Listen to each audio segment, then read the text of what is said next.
games. We got Berkeley at Somerville. That is I'm dubbing it the Chris Deering Preston Thorne Bowl. As we should. Somerville got upended last week by South Florence. Talked to Messiah Jackson today, the quarterback for South Florence. We talked to him last week on the show. Talked to him this morning. Kid breaks down tape like a college football player, like Perry Orth level breakdowns. It was really. I mean, he's like, when you see the safety come down into the box, I'm like, I could listen to him talk about it all day. That's how college kids talk about the game. Correct. It's an advanced level of understanding of this game. Ridgeview is at Dutch Fork tonight. Ridgeview is without their starting quarterback. Yeah, that's what really stinks about that. Yeah, Lou Bajak came on the early game this morning and mentioned that exact same thing. And on the surface, because they gave Northwestern hell on Friday. They did, with the backup quarterback. Yeah, they gave them hell. Yep. It's going to be a different type of hurdle to go against that program with that coach and that running game. Mm-hmm. Shout out Miss Carol, who works over at one of the gas stations I frequent near my house. Her nephew is the right tackle. Look at you. And making connections in the community. And she showed me a picture of him, and I'm like, if he is an inch shorter than 6'7", then I'm losing my eyesight. He's a biggin'. And they get directive to run behind that young man right there. I think they'll be all right. If you're at the Dutch Fork game tonight, number 68, he's a mauler. Not to mention Ridgeview and Dutch Fork. You also have Abbeville and Batesburg-Leesville. That's my personal game of the week. Because personally, that's the one that I am locked in on emotionally. There are certain things that are absolutes in life in South Carolina. Birth, death. In between that, you have taxes. And Abbeville being very good at football. Winning state titles. At the minimum. They settle for nothing less. They can confirm. It's a down year if you win the state title, but don't go undefeated. That's true. Well, they're not going undefeated this year because Robin Bacon and Powdersville beat them by double digits last week. Robin Bacon, a South Carolina high school football institution in his own. Yes, he was formerly at Spring Valley, formerly of American Leadership Academy, now at Powdersville, and making brains hurt up there in the upstate. Oh, by the way, Northwestern is at South Florence. I just listed that last. South Florence, congratulations. You have this overtime thriller against Somerville in a back-and-forth matchup. Your prize? You get to play Northwestern. You get to play Page, Wolford, and Northwestern. Now, to be fair, these are two defending state champions, and they got two really good quarterbacks.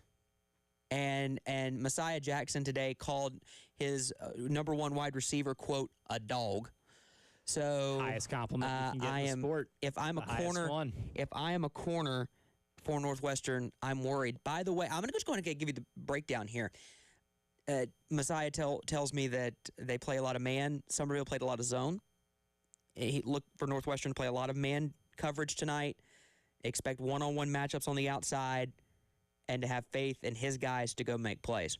Now, that tells me one of two things is going to happen. Either we're going to have a defensive struggle or someone's going to be scoring a lot of points. Or Messiah Jackson's running for a lot of yards. Also a thing, when you hear him speak, he reminds you of someone who also played at South Florence. Would it be someone whose name rhymes with Sonoris Lellers? That is correct. I cannot confirm. Yes, absolutely 100%. Okay, that narrows it down. So there are a ton of games tonight, and not to mention last week's Ellie Faith Fighter of the Night. I want to get to this before I forget. It was Irmo quarterback Drayvon Dobson.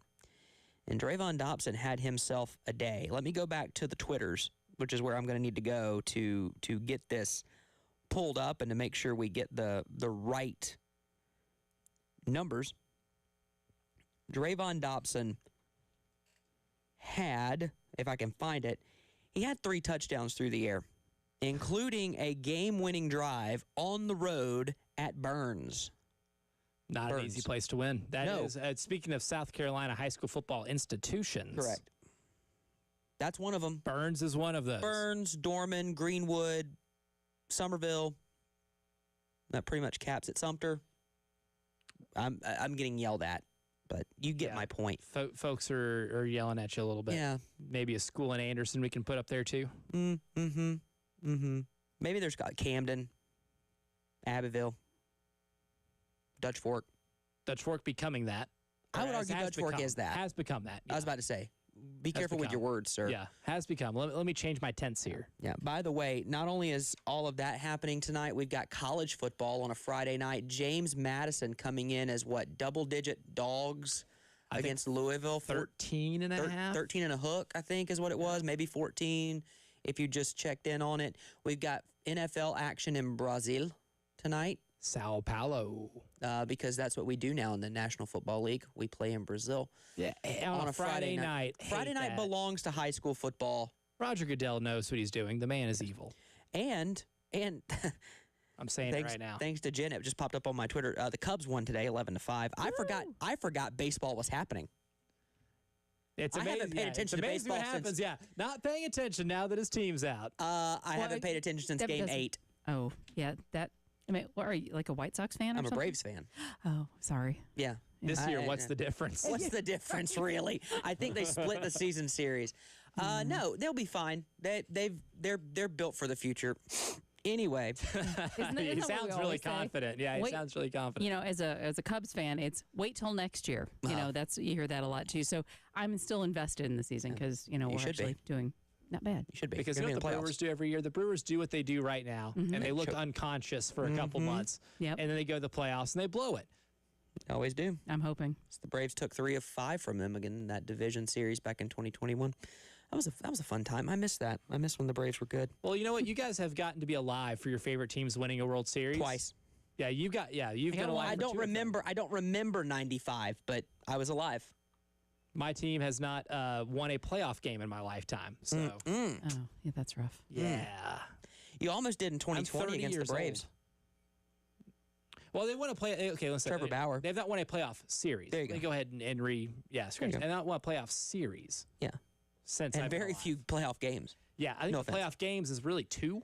I think if we want to get down to the specifics, Cincinnati Reds have won 2 playoff games since 1995. 2. Kind of bad. There've only been, I gotta count the number of times the Braves have finished under 500 in that same span. Might only be like 3. Yeah. 4 counting this year. Equivalent. Yeah. We didn't get to the LA Faith on-field fighter of the night last week, but we're going to get to the off-field fighter of the night tonight, right now, because we have a great story coming from Ali Otter, and Mr. Elijah Campbell is going to be the one to share it with us.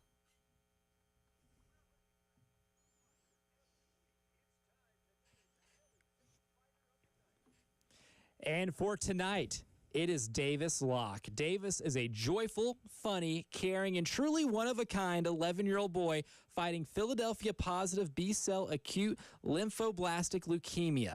He was diagnosed July 13 of this year. Now, Philadelphia-positive B-cell acute lymphoblastic leukemia in a child is a very rare and high-risk subtype of all Philadelphia-positive. Is a genetic mutation, specifically a chromosomal translocation where part of chromosome 9 breaks off and attaches to chromosome 22, creating the abnormal Philadelphia chromosome. Now, of the roughly 3,000 children in the United States that will be diagnosed with leukemia this year, less than 90 will have the type that Davis has. Now, through multiple hospital stays and countless procedures, Davis has inspired those around him with his positivity and contagious smile. Because of the rarity of this type of leukemia, Davis is currently part of a clinical trial. He has said numerous times that if he has to have cancer, he is happy that in some small way, his cancer can directly impact the research that is being done to create better treatments and outcomes for the other children in the future that will get this rare disease. Davis and his family are forever thankful for the medical team working with Davis and for the support and encouragement from our community, and praise the Lord for what he has done in carrying them through this incredibly difficult journey. Now, it's September now. September is Childhood Cancer Awareness Month, so by sharing Davis's story, we hope to bring awareness to the battles these young warriors and their families face daily. Their laughter will melt your heart. Their courage and strength will make a grown person cry, and if you have ever seen a child fight cancer, your life will be forever changed. We are all here on the Cotman Transmission High School Football Scoreboard show, #DavisStrong, and they have a GoFundMe out right now that we will put out on our Twitter account at 1075 The Game. to send you where you can support Davis Locke's battle against leukemia. So far, they have $4,645 raised. We still have many, many more to go. So our fighter of the night, Davis Locke, who is going through something no child should ever have to go through. But the one thing about Davis is that energy and that laughter is still contagious. And even going through something that is completely unimaginable, that is someone who has kept their spirits up and is truly an inspiration to everybody. So no matter what happens on the football field tonight, there are examples of incredible strength off of the field that is way mightier. We'll take a break. We'll come back on the other side. More of the High School Scoreboard Show presented by Cotman Transmission right here on The Game.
Welcome back to the High School Scoreboard Show presented by Cotman Transmission. Justin Hall, Elijah Campbell, Jen Jensen at Master Control, keeping us on the air. Got a score update for you. Northwestern leads South Florence 3-0. Oh, yeah. How could you not get hyped talking about college football with Hypnotize in the background? Northwest, first score of the night, though. First score of the night, 3-0. Happening regularly. And South Florence is just had a kick return to the 45-yard line. Looks about right. Okay. Again, this is one of 3 home games for the Bruins. One of 3 home games for the Bruins. Beautiful facility they have there. Oh, it's almost like they've invested. Mark wants to let us know that Spring Valley has traveled to Chapin. Spring Valley's 1-1. Probably 2-1 after tonight. Chapin's struggling a little bit. I think it's safe to say this is a rebuilding year for that program. I would argue the same thing. Lost a lot of talent to the transfer portal? Question mark. Oh God, I'm Ron Burgundy. I'm gonna get sick. Ron Burgundy? Question mark. I'm going to vomit on air violently.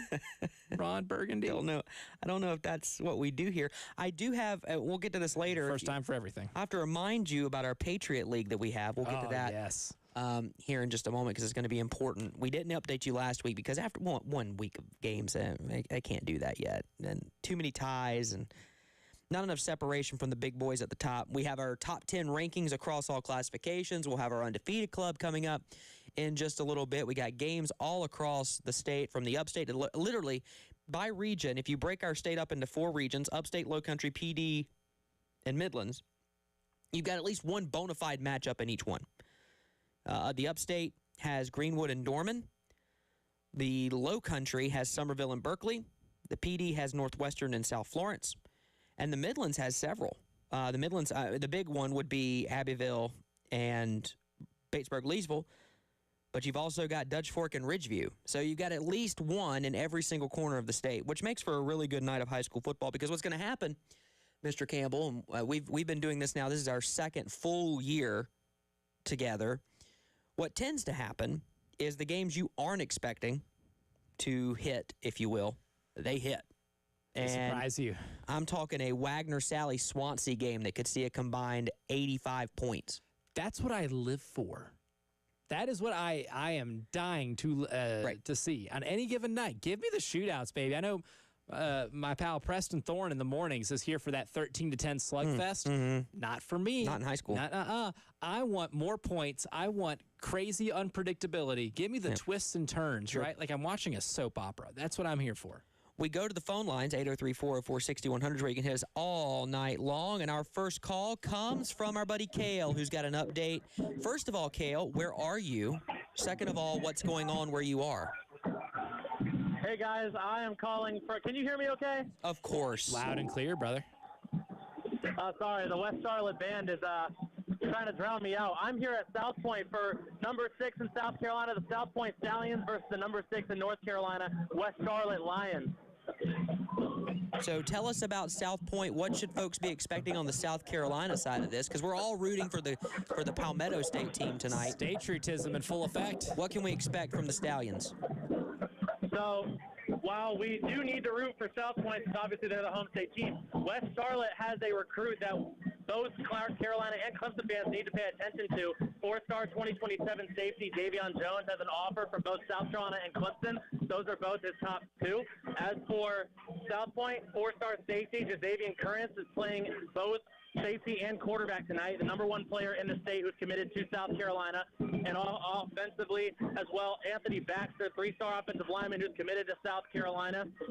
4-star defensive lineman Seth Tillman has offers from South Carolina, Kentucky, Georgia Tech, and Clemson. Wide receiver Malik Ratliff has offers from North Carolina, Charlotte, App State. And that's just 3 of them. I could name 5 more that have D1 offers. There will be 19 players on the field when the first drive takes place with D1 offers. Well, looking forward to this matchup. Kale, we appreciate it as always. Kale in the early lead in terms of updates on the phones. We appreciate it, bud. Look forward to hearing from you throughout the night. I do have to mention this, Mr. Campbell, that the Southern Cal Trojans have just put out a graphic. Does it involve Reggie Bush? No. And they've already messed up. No, it doesn't involve Reggie Bush, and I've got to go to my phone to get it back here. O.J. Simpson? Well, that would just be a recipe for disaster, would it not? Dangerous game. He wrote a book about it. Well, he wrote a book about what happened if he did it. Right. He wrote a book. This is what would... That's terrible. I shouldn't say that. Don't get me started. I shouldn't say that on the air. That's bad. Okay, Southern Cal tweets out, most by any coach in college football, and the trending up emoji. 5 starting NFL quarterbacks have been coached by Lincoln Riley. They are Baker Mayfield, Kyler Murray, Jalen Hurts, Caleb Williams, and Spencer Rattler. You know, the guy who he benched. For one of the for Caleb Williams. Quarterbacks. And our friend of the program, Colin Taylor, formerly of Gamecock Central, said, Southern Cal great, Spencer Rattler.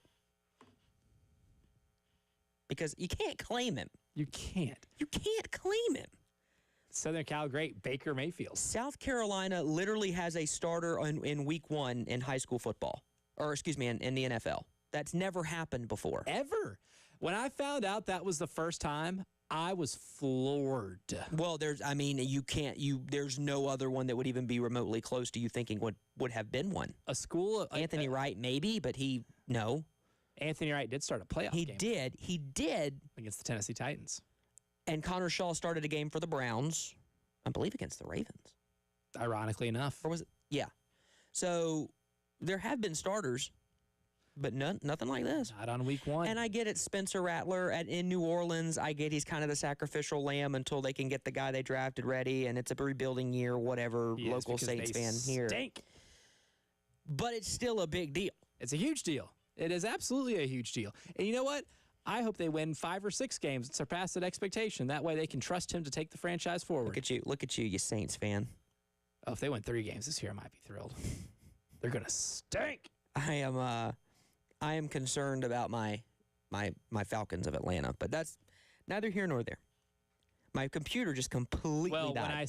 When I say they get 3 wins, I'm expecting 2 of those to be your Atlanta Falcons. Your and Preston Thorne's Atlanta Falcons. Because here's the thing, I can't be a Panthers fan. I physically cannot be.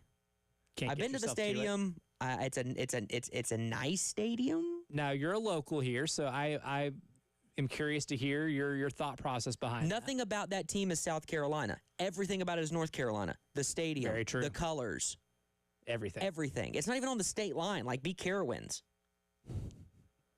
Like your stadium Jerry couldn't put it on the state line. No, of course he couldn't. Got to put it in North Carolina. Got to put it in North Carolina.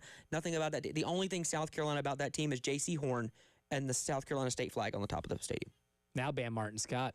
And now Bam Martin and Dylan Wanham, DJ Wanham. Yep, DJ Wanham, Rico Dowdle. Xavier Leggett. Yeah. Okay. So there you go. They are hoarding up on former Gamecock players. That's fine. I'm cool with it if that's what you want to do. They'll take Josh Simon though. Yeah. Oh. Yeah. No question. But there's a lot of high school football going on across the state right now, and I do want to mention our top 10 rankings as I try to get my computer. It literally just crashed. So we got it back up, though. Class 5A, top 10 rankings. As I always say, Tommy Moody always told me, make sure the people know the rankings. So here we go. Number 1 in Class 5A is, you want to give a guess? Is it Fort Mill? No. Oh, close. Dutch One Fork. more. Dutch Fork? Did I hear Dutch Fork? Yes. Dutch Fork? Dutch Fork. With 17 first-place votes. I'm sure I was close with the Fort Mill guess. Sorry, Jack Feltry. That's for you. The Fighting Jack Feltrys. Number 2 is Northwestern with, I'm going to thrill the fans here, with first-place vote. That's better than 0. Irmo is number 3. Gaffney 4. Here are the Greenwood Eagles. Number 5. Somerville is 6. Dorman is 7. So you got a 5-7 matchup tonight. Burns is 8. Matchup. James Island is 9. Here's another top 10. Berkeley is 10. So you got 2 top 10 matchups in 5A tonight. Chris Deering versus Preston Thorne. I did get a text to my personal text line from Preston Thorne that says, tell Justin, #rise up. Hey, yes, absolutely. I saw his show prep the other day, too, for the early game. Man, that's professionalism. What an honor to work with Preston Thorne every day. Uses the you two the are folders. lucky. You two are lucky. Preston is good people. Oh, my goodness. Smart guy. And a good writer, too. Yeah, good enough for me to look past the Falcons fandom. Some of the best some of the best choices. Even though it was my formula that led him to it. I will say. Well, we let the process play through. Sure. I can forgive him for choices made whenever the evidence is presented in front of him. He is a man of free will. He can do what he wants. I cannot hold it against him too much. It's true. By the way, it's 7:29 and 10 seconds, so get ready.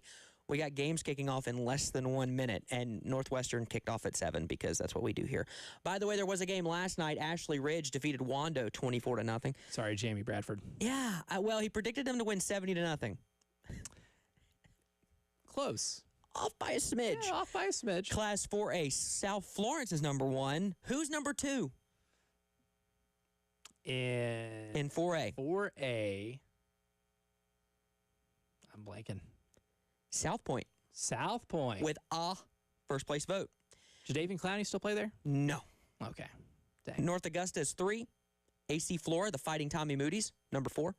Camden. Rising up. That offense can score points, baby. Roper Winsky. Number 5 is Camden. Number 6 is Bishop England. 7 is Westside. 8 is Seneca. 9, Hartsville. Daniels, 10.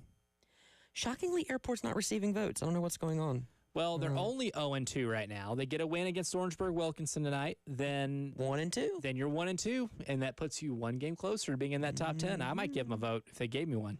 I'd be okay with it. Belton Honeypath, BHP is number 1 in 3A, followed by Woodruff, Dillon, Mountain View Prep, Loris, Oceanside Collegiate, Newberry, Orangeburg, Wilkinson, number 8 in 3A. Marlboro County is number 9. I got a stat on Marlboro County later. Remind me on that one. Powdersville is number 10. Only one team is receiving votes in 3A. Swansea. That's it. Ooh. Remember in week 1? Good football town, Swansea, South Carolina. Remember week 1 when everyone was receiving first place or receiving votes to be ranked? You get a vote. You get a vote. You get a vote. Jen Jensen gets a vote. I'll take it. We all got a vote to be ranked. In 2A, Clennon's number 1, Batesburg, Leesville 2, Hampton County 3. Strom Thurmond rounds out the top 5 at number 5. We'll take a break, come back. Games are kicking off, people. Let's have some fun right here on the High School Scoreboard Show on the game.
Welcome back into the High School Scoreboard Show presented by Cottman Transmission on the game. Justin Hall, Elijah Campbell, Jen Jensen behind the glass as we roll along on this Friday evening. Games are kicking off across the state. We are underway in South Carolina for high school football on week number 3 of action. Oh, the tension's building. First play of the game between Abbeville and Batesburg-Leesville. Abbeville forces a fumble. Oh. And they've got the ball in plus territory at the Batesburg-Leesville 37.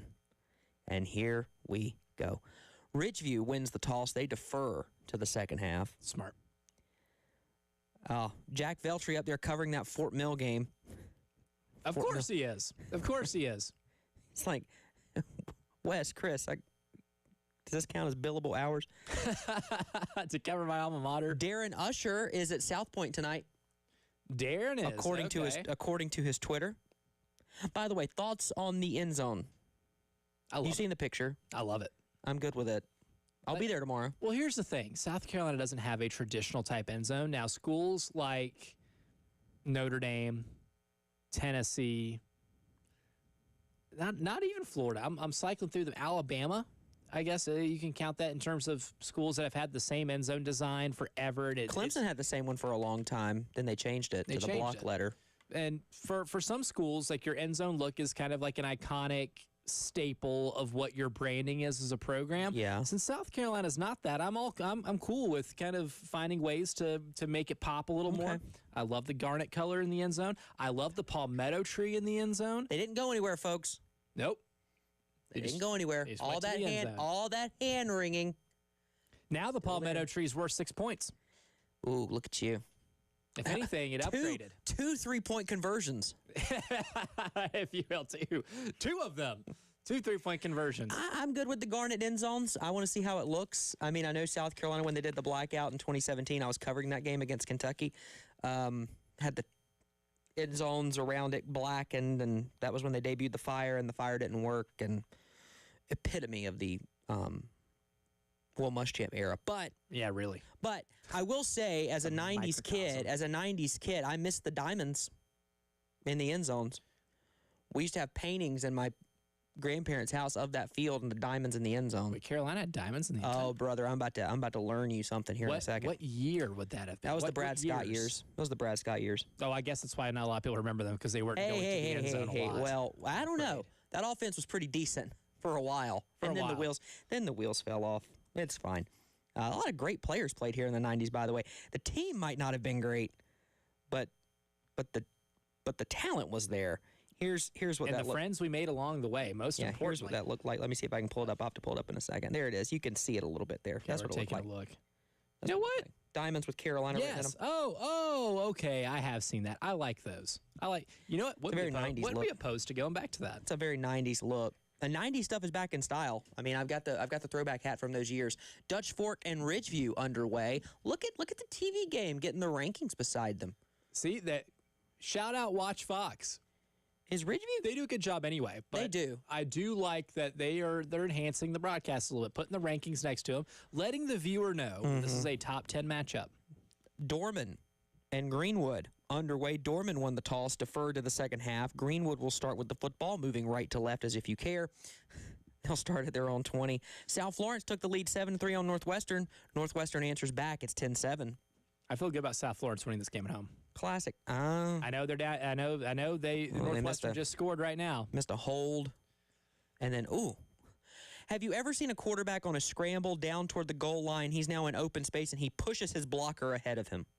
That just happened for Northwestern. Hey, the blocker's not the one who scores the touchdown. The quarterback is. If you were in the way, if you were in the way, sir, it's kind of like Lenora Sellers in that first touchdown against Virginia Tech. He didn't have to do that. He didn't allow that Virginia Tech player to make a business decision. Touchdown Greenwood.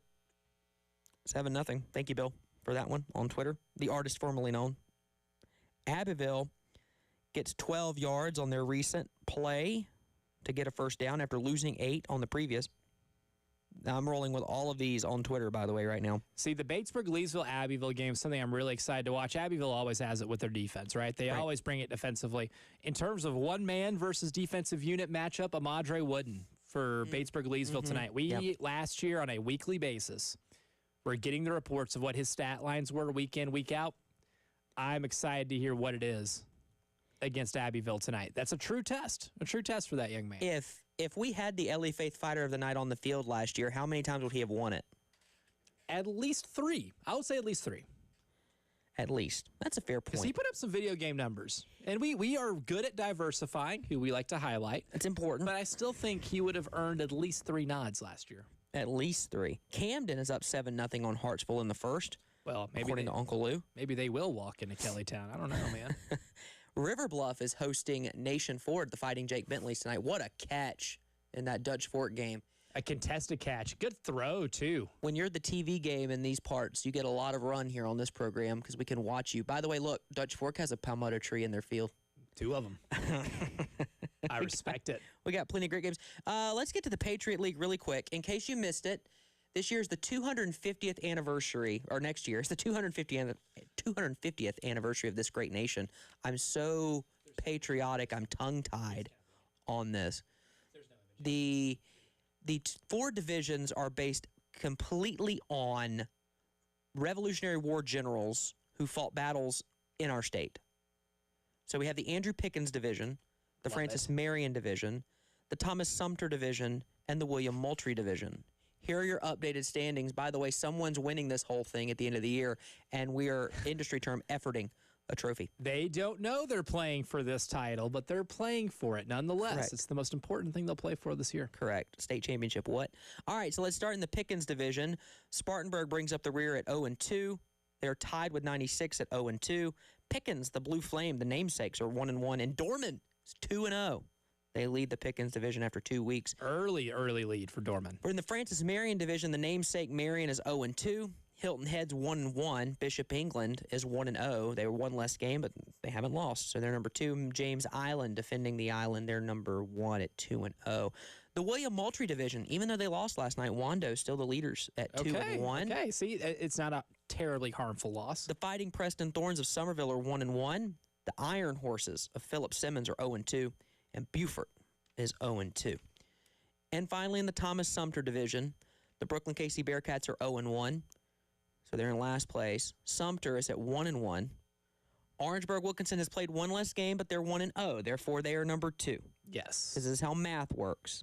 That's how we do this here. This is an educational program. And Camden leads the Thomas Sumter Division at 2-0.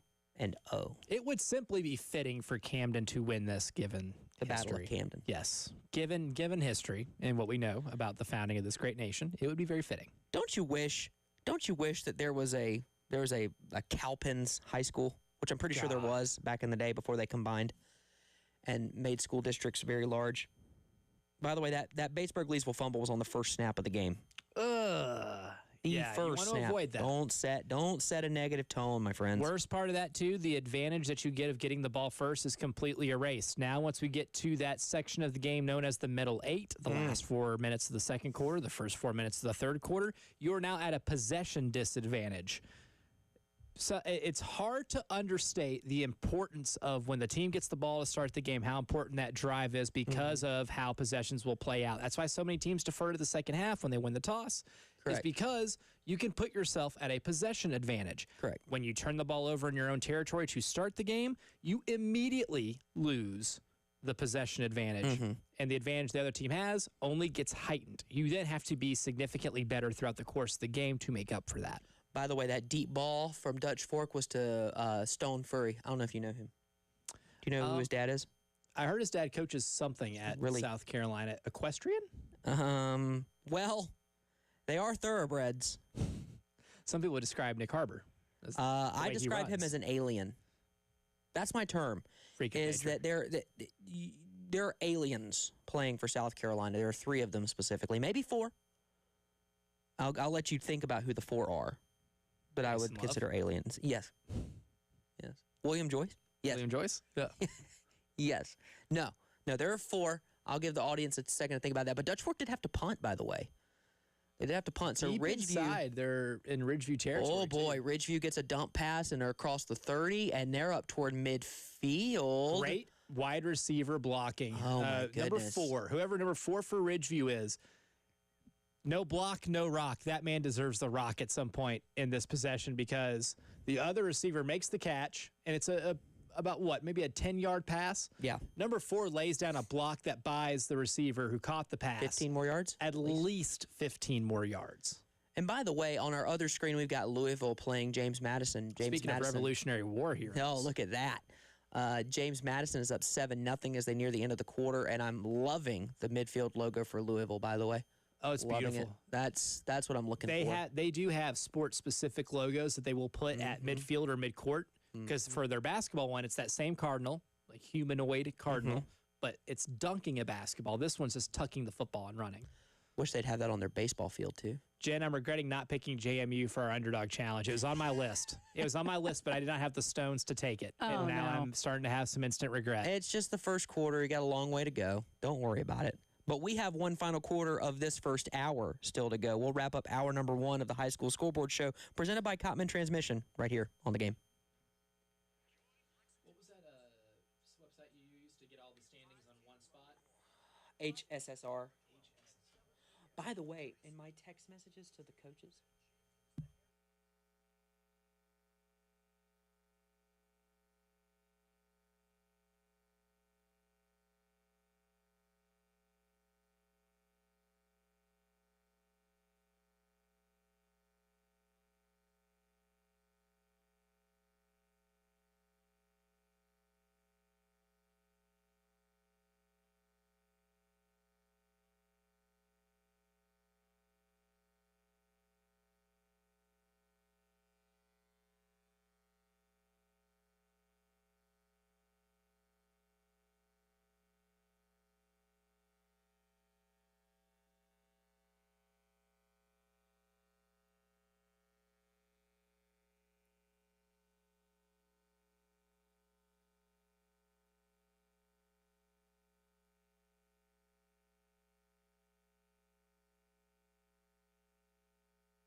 welcome back into the High School Scoreboard Show, presented by Cotman Transmission on The Game. Justin Hall, Elijah Campbell, Jen Jensen with you on a Friday evening as we are wrapping up hour number 1 of this illustrious program. Award-winning in our hearts. That's right. I haven't seen any awards. I've heard the Jen Jensen Press Association has given us an award. Well, that's important. That's bigger than the AP poll. It's the JJPA. That sounds legitimate, though. It really does sound very legitimate. I kind of like that. The JJPA, that sounds like you wouldn't want to get a phone call from them, though. One thing I've learned is if you want to make something sound official, you just make it an acronym. And it will sound either official or intimidating. FBI, yes. IRS. Yeah, makes sense. Yeah. Even something that is just completely innocent, right? Mm-hmm. Like if I told you you're about to get someone's about to pay you a visit, and that's going to come from the DFHS, but it's actually Dutch Fork High School. DFHS sounds legit. Sounds legit, sounds a little scary. You phrase it as an acronym, and it's going to be a little scarier than what it might actually be. The Sumter Gamecocks lead Myrtle Beach 15-6 halfway through quarter number 1. Fun score alert. Yeah, because they went for 2 and got it. And then a 10-yard touchdown from Tristan Lewis to Jay Duncan is what made it 7-0 Greenwood over Dorman in that one. I'm looking for a few more here. Yeah, Somerville just got a pick in the end zone. Just let us know. Appreciate that, Bill. Yeah, that's a game I'm following from the upstate. It's one of the better ones. I always love following the. I'm not being. They're high schoolers, so let me make sure I'm not poking fun. But you should follow at RNE Saber on Twitter because it's great. RNE scores a touchdown by number 1 Isaiah Small. 1-point conversion successful. We're tied at 7. We got. Is it AI? As somebody, and here's the thing, I'm going to try to assume the best, that they're not using ChatGPT to come up with updates. I can't use ChatGPT that fast, though. This is me giving somebody the benefit of the doubt. In football, it is an extra point, it is a field goal, it is a 2-point conversion. Oh, there you go. Part of, like, my journalism degree is learning proper terms used for certain things, right? It's been a while since I was in journalism school, but yeah, that sounds right. But I still remember that. And as someone who just follows sports, watched football all my life by the time I got to college, right? It's just something you take with you. Using the proper terms for things is vitally important so you don't, A, be confusing in your messaging, and B, get made fun of.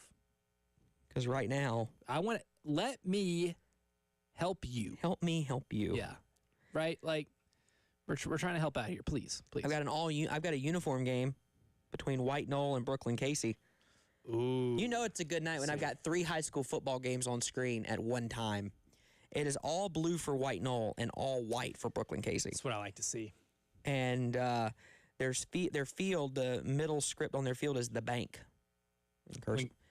This game is Pelham this week. He had the bank on his shirt. This game is taking place about 5 minutes from my house. So that is technically your home team now. It is. Yeah. I guess my home team. I guess mine's Eau Claire. I think that's probably 2-0. Eau Claire, I would say, because I live near that way. They're in the undefeated club.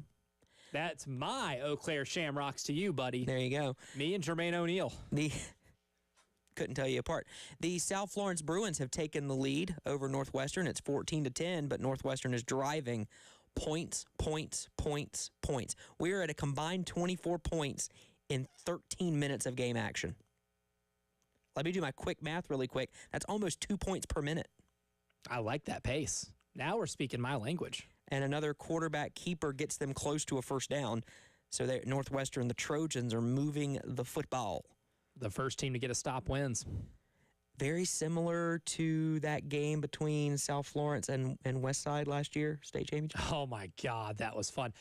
Maybe one of the more absurd high school quarterback stat lines you'll see was Cutter Woods, even in a losing effort in that game. I think he completed his first 8 passes for almost 300 yards.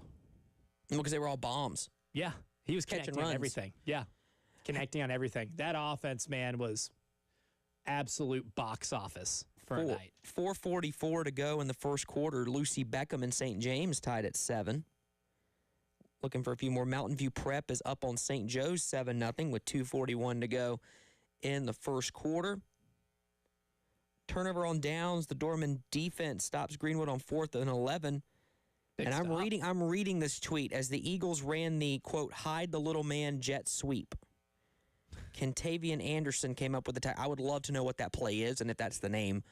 Cavaliers have the ball on their own 34 halfway through the first quarter. Some Skeeza updates. Wilson Hall currently up on Ben Lippen 14-0 after a Galloway 46-yard touchdown run. Here's another one I'm looking at. I haven't seen a score for it yet, but Hammond is playing Porter Gallad tonight. Very fun game. Very fun game. And be careful of Porter Gallad. That's all I'll say. I know Aaron Neesmith ain't walking through that door, but they can play some football. They gave Hammond everything they could handle in that state title game last year. They did, exactly. Not many teams gave Hammond a run for their money last season. Porter-Gaud did. Touchdown Northwestern. That didn't take long. It's 16-14. All the swinging gate. The swinging gate formation for Northwestern. Right there. Buford and Philip Simmons go to the end of the first quarter. They are tied at 0 in How that Steve, one. You got to go to the replay while we have a swinging gate formation. Come on. Union County leads York 8-0. 5 minutes to go in the first quarter. So we got a lot of action rolling right along here. Now that they didn't get the look they liked, so they will be kicking the extra point. And Northwestern has a left-footed kicker. Very rare at this level. Very rare at this level. Very rare at any level these days. TJ Gibson gets the interception for Dutch Fork. They've got it back at midfield. 4:41 to go in the first quarter. Go TJ. That's my DJ. And there's a little swing pass. Golly. Dutch Fork has speed. And so much of it. And Abbeville leads Batesburg-Leesville 7-0 at the end of the first quarter. We're at the end of hour number 1. Hour number 2 coming up here on the High School Scoreboard Show presented by Cotman Transmission. On the game.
Hour number 2 of the Cotman Transmission High School Football Scoreboard Show starts right now. I'm Elijah Campbell. He's Justin Hall.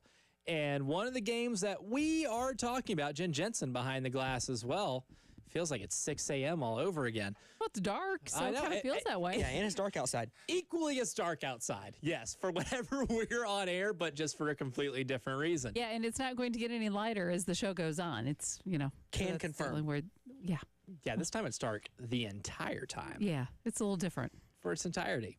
One of the games we'll be talking about tonight, White Knoll taking on Brooklyn Casey. White Knoll coming back from their first win of the season, a 28-6 victory over Sumter, bouncing back from their first loss of the season. Brooklyn Casey still trying to score their first points of the season after a season-opening shutout against River Bluff. So we'll be keeping tabs on that game. But head coach Nicholas Pelham from White Knoll, coach of the Timberwolves, the bank, White Knoll football, where it's not for everyone. He sat down with me yesterday to talk about this game, the progression of his team, and a whole lot more. Here's that conversation.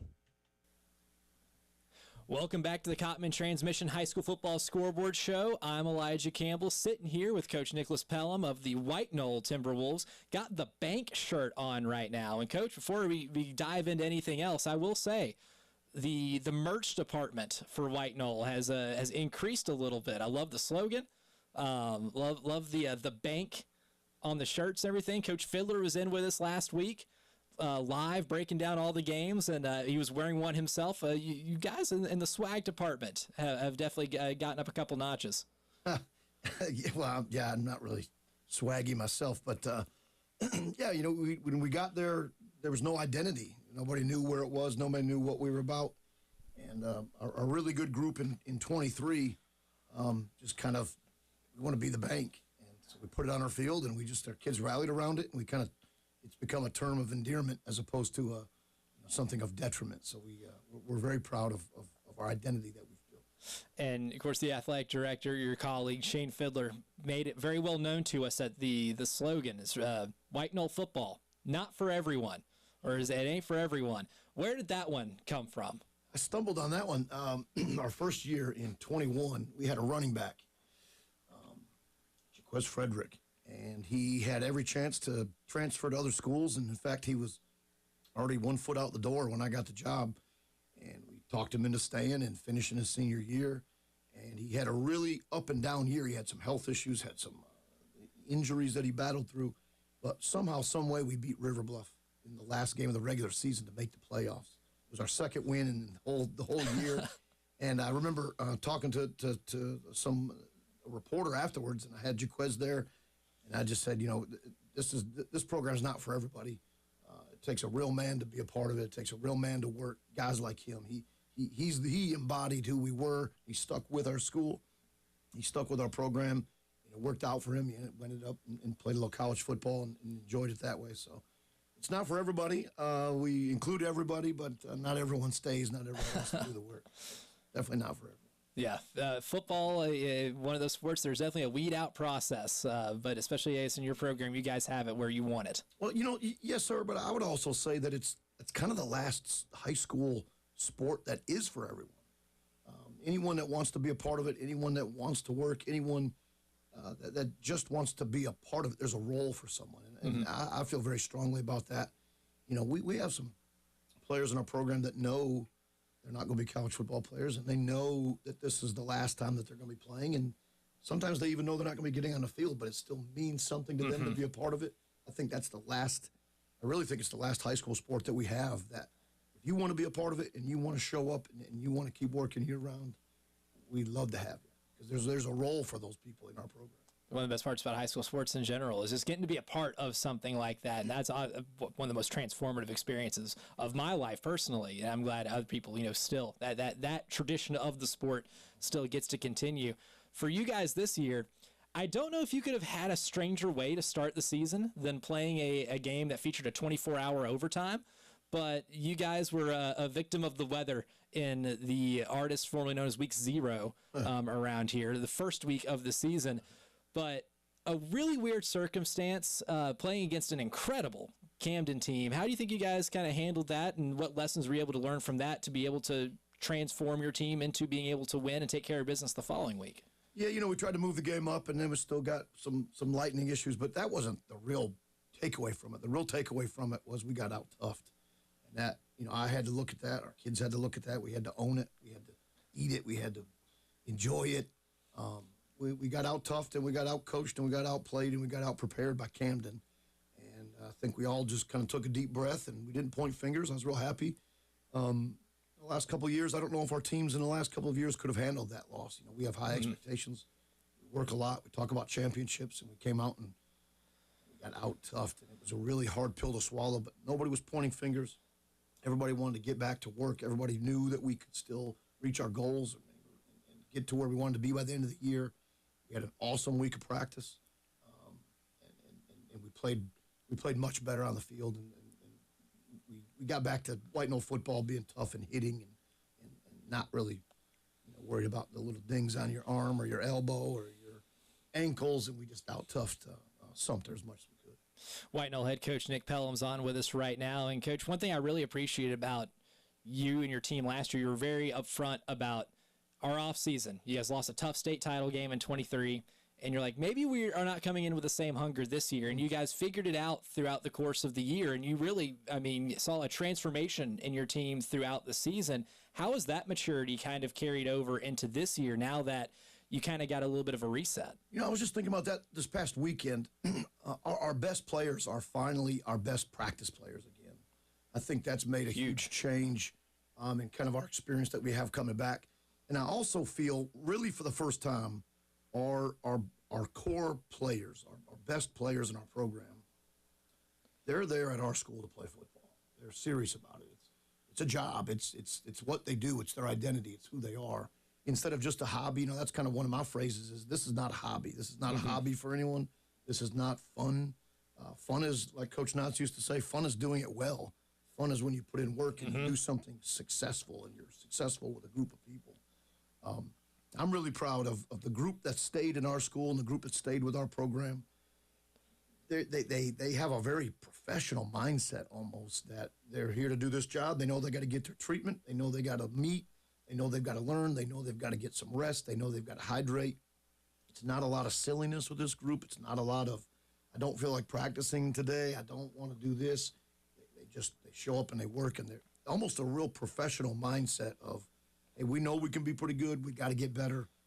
And they just work. And I'm very proud of our best players being our best practice players.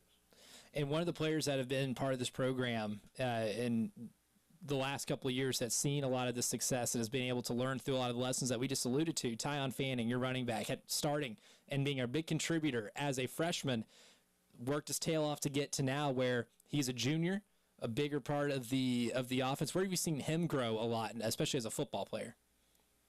He is an extraordinarily mature young man. He knows, he picked up an offer this off season with Coastal Carolina, and he's kind of doubled down his efforts just to make sure that he's as strong as he can possibly be, that he's as healthy as he can possibly be. He's always trying to learn new ways. And this offseason, he came to me, and he wants to play more defense. And I was thinking, wait a second, whoa, wait. He's kind of been banged up with injuries his freshman year. Always had a couple little injuries his sophomore year. In 5A football, it's tough to be a running back. I mean, you can't survive with one. It's a physical game in today's world. And so here we are, our star ball carrier, our bulk of our points going to be this year, and he wants to play defense. And he looked at me in our meeting and he said, I still want to play running back. I think I'm one of your best defenders too. And I was like, wow, okay, that's a very mature thought. Yeah. So we've been practicing a lot on defense, and he's going to have a special couple of roles. But a young man who isn't just out for himself. In today's world, I don't think a lot of kids think that way. I think they think, here's my role, here's what I'm good at. I don't want to do anything extra to put my strengths at a disadvantage and maybe get banged up and maybe not help the team. He's there for not only his personal goals, but he's there for our team goals. And I was very proud of his willingness to do some other things to help our team. There aren't a lot of star running backs that do that. No, they're certainly not. I think it speaks to the buy-in that you and your kids have right now, and that's how you're able to build a program, right? You mentioned that first year. You guys only won 2 games. You were able to make the playoffs, but you won only 2 games, and then fast forward it 2 years later, you're in a state title game, and now you find yourself playing in the toughest region, I think, in the state, pound for pound, right? So you're going to have to bring it week in, week out once you get into region play. How is the Tyon's in his attitude kind of a microcosm of what you guys want to do at White Knoll? Well, I think it's that core group of players that have been together for the last couple of years. I don't think they want to let each other down. I think they're very close. I think they will play for each other. I think they've kind of taken on playing for our school and playing for our program, but they're really close, and it's not this group against that group, and this group doesn't hang out with that group. That core group is very close, and they're very serious about football, and they know, again, they're at our school to play football. Right. They've had opportunities to go elsewhere. They decided they want to stick it out at our school and play, and they want to see us have success. They want their own personal goals. But I do think Tyon is an embodiment of what we're about. He's going to show up every day. He's going to work. He's going to put his body on the line. we're going to take it easy with him during the week, as we've been taking it easy with a lot of our key players, because they throw their bodies around so well on Friday nights. I'm just so pleased with how hard they play. I'm so pleased with how physically difficult it is to play against us as a team. And he's a perfect example. He's one of our best blockers, if not our best blocker, from our star running back. Usually you don't see that either. Not often. Great blocker. He's becoming more of a student of the game. Try to make a couple points. One of our other running backs is really setting up counter right now. He's kind of setting up his blocks on gap scheme. And so we've gone to Tion, and I've had a couple conversations with him, and I see Tion working at it. Instead of thinking that knows everything and he's the best, he's even trying to hone his craft a little bit better. Very proud of him, very proud of our core group. Just their maturity and how much they want to be great players and they want to be a great team. And then what you guys did this past weekend, not easy to do, to go to Sumter and win, and especially pull away in the second half the way you guys did. Mightily impressive. Yeah, Brooklyn Casey on Friday night. What do you want to see from that second half of the Sumter game get carried over into another week against somebody like Brooklyn Casey? Well, in the first quarter against Sumter, we didn't have an offensive first down. We threw an interception that was returned back inside of our 10. We went backwards a few times. We had a couple of a fumble, a missed snap. We were in bad shape on offense in that first quarter. And, again, no one was pointing fingers. No one was panicking. Our offensive coaches, our defensive coaches, everybody was still, all right, we're going to be fine. Our kids were okay. And I was very proud that, we took it on the chin against Camden. I said we were out-toughed. We were a little shocked, to be quite honest with you, that we were in that close of a game against Camden. And it's tough for young people to have such high expectations, and then it doesn't immediately happen. Gosh, it's tough for kids. And so I was proud that we could come back from that disappointing loss to Camden, not play really well in the beginning of the Sumter game, but just continue to get at it and continue to fight and continue to listen to coaching and continue to stay positive. And then we had a few positive things happen. We forced a turnover on special teams, and then just our momentum carried on. So what I would like to see carry over is our understanding that we're going to have some games where we start fast, some games where we start slow, some games we're going to feel, like world beaters, and some games we're not. But we can always stay with our toughness and our excitement and our energy. We can always stay in every game, and I hope that continues throughout the year. Coach Nick Pelham, White Knoll Timberwolves. Good stuff there from Coach Pelham. Yeah. They're, just to give you an update on that game, it's White Knoll a lot and Brooklyn Casey not a lot. Yeah, that coaching staff is in a tough spot at BC. There's a lot of underclassmen on that team. They have 3 seniors on the entire roster. 3 that I'm aware of. Transition period. No question. That's a great staff, though. For Coach Clyburn and his staff, this is really a year 0. I know we give week 0 a lot of flack because there is no such thing as a 0th week. But in terms of a concept, a year 0 is a concept because sometimes when you take over a program, it's incredibly young and you're kind of starting from scratch. There is a fair leeway to be had when it comes to just setting in a culture in place. Even the guy we just talked to, Nick Pelham, his first year, they went 2-8. And they built on that pretty quickly. But sometimes it takes a year of getting your butt kicked and letting players play to get some valuable experience. The only way that you can get it, I had a high school basketball coach, Coach Kevin Bray, shout out. He used to tell us all the time because I remember we started 4 sophomores my sophomore year. There are only 5 starters on a basketball court, by the way. Yeah, 4 of us were sophomores.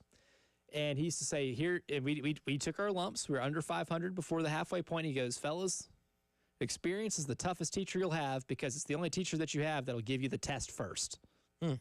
And that is what's going to be like for Brooklyn Casey. They're going to have an entire semester where they don't get to study. You're getting the test first. It's going to be a tough semester. Yes, it is. 2 fumbles for Batesburg-Leesville, 10 points off of those turnovers. Abbeville leads Batesburg-Leesville 10-0. Greenwood has scored. 13-7 Greenwood over Dorman. 9:36 to go in the first half there. Have a feeling that one's going to be a classic. I have an update from Ridgeview and Dutch Fork. They're a minute into the second quarter. Ridgeview leads 7-0. Ridgeview. Got an update from the PD, specifically Flowtown. South Florence trails Northwestern 24-14. Uh-oh. Yeah, you can't. And just had to punt the ball away again, too. So Northwestern football. Northwestern got that first stop of the game where he said first stop wins. The second one, too. You can't stack up empty possessions. But I still, because of South Florence and their ability to win ball games, and that as a proven program, maybe we can tag Vertex PT Specialist Comeback Watch. Yeah, they're on watch. They're on watch. Now that you're down 10, you can officially be on the Vertex PT Specialist Comeback Watch. Midland Valley leads Lexington 14-0 in the second quarter. Going to the second quarter at Myrtle Beach, Sumter leads 22-13. And thank you to Jack Veltri for this one, a special teams touchdown. Fort Mill leads Blythewood 10-0. That one's at Blythewood, so Jack didn't have to make the drive up to the upstate. He got to stay close to home. River Bluff leads 7-0 over Nation Ford, the Fighting Jake Bentleys. And Somerville leads Berkeley 7-0 in the second quarter. And I'm quoting the tweet, sloppy game. Sloppy game or great defense? That is in the eye of the beholder. It is. No doubt about that. First Baptist leads St. John's 14-0 as well. Christ Church leads Riverside 20-7. Columbia and North Central tied at 0 at the end of the first quarter. The Caps. The Westwood Warhawks lead the Richland Northeast Cavaliers 20-6. Philip Simmons field goal puts them on the board. They lead the Buford Eagles 3-0 in the second quarter down there in the Low Country. Plenty more scores to talk about. We've got college football action, high school football action. The NFL in Brazil kicks off. They're underway as well right now, so that's another YouTube stream I get to watch tonight. More of the High School Scoreboard Show presented by Cotman Transmission coming up on the game.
Welcome back in. We're in the midst of hour number 2 of the high school scoreboard show presented by Cotman Transmission.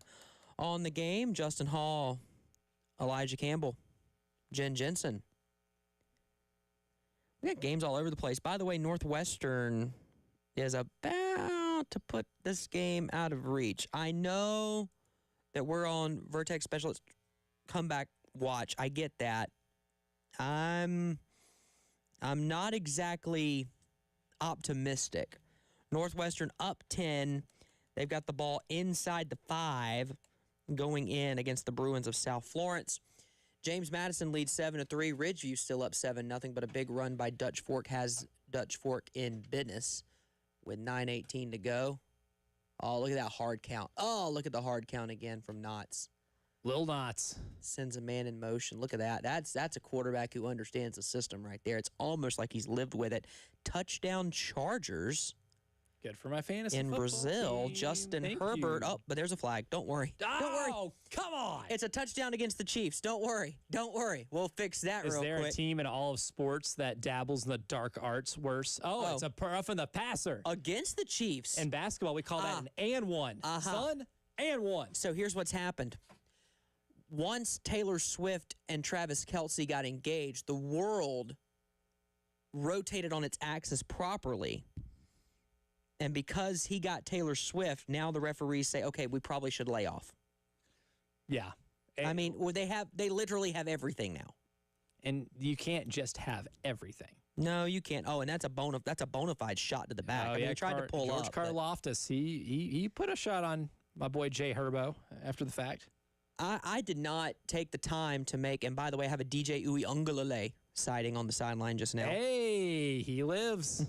He lives. He's still around. He made the roster. Northwestern up 31-14. Sumter up 22-20 on Myrtle Beach. 10-0 Abbeville at the half. They just went to the break. That's a fast moving first half. Well, they run the ball a lot at Abbeville. The ball. Let me get you that stat because I mentioned this earlier and I wanted to make sure I got 2 stats. So the Dan Patrick Show does the stat of the day. I don't have music for that, but I have 2 nominees. Stat of the day. My favorite one is the Ron Burgundy. Now, here's your stat. Darius Riley leads Abbeville with 281 rushing yards this season. But Amadre Wooden for Batesburg-Leesville had 173 all-purpose yards and 4 touchdowns last week. That's the only game of the year. They have only played one so far. And I mentioned Marlboro County earlier. My grandmother would love them. They're hosting Gray Collegiate. I'll never get over that. And your like a chimney, brother. And Johnsonville too. That's my favorite. They should be the Brats. Marlboro County has 12 rushing touchdowns. Oh Lord. They have no passing touchdowns this season. What do you think they like to do? Run the ball. Can confirm. How about this one? Clennon is hosting Newberry tonight. Rivalry game. We look forward to hearing from Coach Corey Fountain. Again, all these coaches don't call in if they lose. Right. Just letting you know. They don't do that. That's a practice. It's kind of a thing. It's an unspoken rule. The new spoken rule, by the way, and it was mentioned to me by a listener from last week, mentioned this to me. He said, can y'all have them do that on the bus thing more often? You know what I'm talking about? That ruled. Twice last week we had coaches hold the phone up in the bus as they drove home to have the players yell at us, which I'm fine with. Yeah. When I was in high school, if all the football players yelled at me, I would think something was wrong. All right. Clennon last week. Or that you're about to get shoved in a locker. Yeah. I mean, I was well-traveled in high school. I rolled in different circles. Clennon had 461 total yards of offense last week in their win against the Fighting Captain Daves. That's right. Lawrence. The Fighting David Ayers of Lawrence. And here's this one. Dutch Fork last week ran for 341 yards against Spartanburg. Woo! As I told Tyler and Jack, by the way, 10:15 a.m. every Friday morning, I join the Extra Point. I'm just a small blip in Tyler's, if I do my math really quick, 30 hours of radio every week, excuse me, because he does 6 a day for 5 days. Do not know how that man does it. I said, I'm breaking news here. Dutch Fork's really good. Right, yeah. You surprised? By the way, Xavier Worthy on the last Chiefs possession collided with Travis Kelce and is headed to the locker room. So did you pick Xavier Worthy for your fantasy team? And one of them, yeah. I took a break. I took a sabbatical from fantasy football this year because I'm just not. I can't keep up with it, and my teams end up falling behind. And I'm that guy who's not checking his roster, and it's over. Greenwood strikes again. It's 20-7 with 5:31 to go in the half. Hello. Oh, that. Careful. Greenwood. I'm telling you. This is a good prove it game. This is a good proof of concept game for them tonight. This is a game that I said today with Tyler and Jack that Greenwood could win a state championship. And I truly believe that based on their defense. I mean, after a game, the first game of the year, they had opponent had 49 plays of offense. They gave up 52 yards. 49 plays of offense for Beaufort last week, 52 yards. And before the touchdown drive at the end of the game that made it 48-8, Beaufort had negative 19 total yards. That's hard to do. That's dominance. I mean, we're talking just a smidge over a yard per play. And usually you want, I know at the college level, you want 2 to 3, the minimum. Even then, that's not even good. No, it's not. You've had some bad SEC teams that at least get you 4.7, 4.8. Your goal is to be a little over 5 to be in contention. Here's looking at you, Kentucky. Reach your goals. Yeah, Kentucky. You know what the K in Kentucky stands for? Cooked. I heard you today. Cooked. I heard with you a today. K. Listen, if there's one segment I'm going to listen to, there are two. One is Cash or Pass. Oh, that's one of my favorite ones. The other one is the Wild Card Showdown. I've been listening. So I've been listening religiously to the Wild Card Showdown. How long has this station been on the air? How long has Jay Phillips been hosting shows here? A long time. Yeah, like Ages. 14 years. Yeah, I've been listening for all 14. No question. Something like that. Yeah. Don't tell Phillips, but I enjoyed that segment. I did meet somebody in the last calendar year that when I met them, they asked what I do for a living. And I told them, oh, yeah, this is back when I was still doing a show with Jay. Oh, yeah, I hear you guys all the time. Jay Phillips is, and I quote, like the grandpa of Columbia Sports Radio. And guess what I did less than 24 hours after hearing that? I told Said that on the air? I don't know if I said it on the air or not, but I told Jay Phillips that. How did Phillips react to that? You got the classic, little chuckle, but also shakes his head and goes, well, I mean, when you come to think about it, yeah, that young man was probably really young the first time he heard me on the airwaves. Quickly says, he's kind of got a point. And actually, it's 18 years. It was 2007. I was about to say, yeah. So my bad. Yeah, it was 2007. 18 years. Even longer. Yeah, so he's old. He is the grandpa. Yeah. Columbia Sports Radio. I can't say too much, but, but I'll play along on this one. No, that's fine. That's right. Yeah, we won't reveal your age. We won't age dox you on this program. There you go. I appreciate that. Hartsville. It's 30, by the way. Good call. Jen and I went to high school together. Yeah, in Tennessee. Yeah, in Tennessee. Oh, my gosh. Yeah. Small world. Hartsville leads Camden 21-14. You don't just waltz into Kellytown, folks. No one just walks into Kellytown. One simply does not just go to Kellytown and win a football game. How about this one? Travelers rest the Devil Dogs. The Fighting Ryan McGee's. Yes, that's right. Shout out Ryan McGee. They lead Palmetto 20-0 in the second quarter. Bluffton leads Savannah Country Day 20-7. Colleton Prep leads Andrew Jackson name game 24-0. I love a good name game. Wilson Hall leads Ben Lippen 21-7. Ooh. Latta 32. McBee 7. We're not a half. The Fighting Rick Henry's tough. Struggling. 24-hour stretch for one Rick Henry, his favorite or his beloved Dallas Cowboys. Lose a very winnable game last night, and now his alma mater winnable. Getting run out of the building. The only thing that could go wrong now is that Mountain Dew ceases to exist. Then we are going to have to do a welfare check on our boy Rick. You participated in a boiled peanut eating contest with Rick. I've done it for the last to win. I've done it for the last 2 years. I have yet to beat Rick Henry in it. Ooh, I'd love to get in on that action. We need you in on that. I know you the do people, better than I would. I know the people who run it. I can make some calls. I don't know that I could really out-eat anybody, but I just love boiled peanuts. Oh, see, I don't. Winning? I do it for the love of the game, for the love of competition. I don't even really like boiled peanuts, but I do it because I want to test myself. Okay. And there's a trophy. It's a golden peanut. Sweet. Not joking. Shout out Bill Shanahan. All right. Timberland leads Cross 7-6. Cross is kind of important. They have a player on that team who is Who's committing on Monday. Potentially to the Gamecocks of South Carolina. Question mark? Maybe. Bamberg Earhart leads Barnwell 15-6. Chesterfield over Lee Central 12-6. The Rams. The Pageland Central Eagles lead the Lamar Fighting Tommy Suggses, otherwise known as the Silver Foxes, 13-7 in Pageland, the big town of Pageland. Let's go to the phones, 803-404-6100. Kale has an update for us over in South Florence. What you got, Kale? South Point. South What's Point. up, guys? What's up, guys? I've got an update here from South Point High School. We are all tied up at 7-7, but no offensive touchdowns.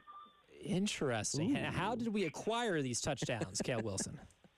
West Charlotte returned the opening kickoff for a touchdown after a penalty was called on South Point for kicking out of bounds. So they had to do a re-kick, and they returned it all the way back for a touchdown. Kind of reminded me of the punt return with South Carolina, Virginia Tech. And the one that returned the punt for West Charlotte was Davion Jones, whose top two right now is South Carolina and Clemson. So that was something that South Carolina residents would like to know. And then for South Point, their only touchdown was an 87-yard pick six by who else than Jazavian Currents, the number one player in South Carolina and the South Carolina Gamecock commit. Storylines galore, to hear. That is what we love to hear, Kale Wilson. Now, if anybody who is listening to this is like, I really want to watch Jazavian Currents play football, how can they do that? To the game on Savage College Football on Instagram on live stream. Halftime will end in 9 minutes. So I don't know if you're cool, which I think you probably would be pretty cool to do, is listen to the best high school football radio show in the world on 107.5 The Game and turn on the stream and get yourself a high school football party going on. Yes, sir. We call that a simulcast, brother. You can simulcast this bad boy pretty well. Thanks, Kale. We appreciate it. One final note for you before we hit a break. Jackson Knott's 72-yard touchdown to one Stone Fury. More of the High School Scoreboard Show presented by Cotman Transmission coming up on The Game.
Welcome back into the high school scoreboard show presented by Cotman Transmission. On the game, Justin Hall, Elijah Campbell, Jen Jensen. I feel like I'm subbing for Preston today. In a way, you are. This is a Skeleton Crew 2 for early 3. game. 2 for 3, but in the evening. 2/3 of the morning show. There you go. I mean, I'm up that early thanks to Josephine. I'm up that early. Thanks to a child. Yeah. I mean, I'll just put that out there. You guys accompany when I'm scrambling eggs. We All appreciate that. But you know what? I've never seen breakfast delivered to us. Just saying, Elijah. Well, that's a Just saying. lot. That's a Putting two lot and to two put in the together car. Lot- Keep it hot and carrying a child in the car as well. Yeah. Lot of car seat. She's got 2 hands, right? pacifier. She can carry things. I would say, can she carry like an insulated something or other? That Yes, but it may or may not end up in a trash can. We're at that phase where everything goes to the trash can. Oh, gotcha. Or the bathroom. Anyway, Okay. let's go to the phones. 803-404-6100. We're brain development. At least she knows to put things away. Roger with call number 1 of the night. One of many. Roger, what you got for us? Yeah, Thompson here 14, Orangeburg Prep 13 halftime. Orangeburg Prep trailing by 1 at the half, down 14-13. Right. Thank you, Roger. That's call number 1. Look forward to hearing from you throughout the night. Plenty of action, most of them going to halftime at this point. How about this? An update, 2:21 to the half. Greenwood 20, Dorman 14. Ooh, okay. We're getting some back and forth there. Game of the night level stuff right now. Maybe not going to get enough separation to qualify for a Vertex PT Specialist comeback watch. I like to reserve that for at least multiple scores, but they're sticking within 1 score, which means once we get into the witching hour, this can be one of the fun ones. Capital T, capital F. Look at you. Capital O. Northwestern leading South Florence. They are at the half right now. How about this one at the half? Hartsville 28, Camden 14.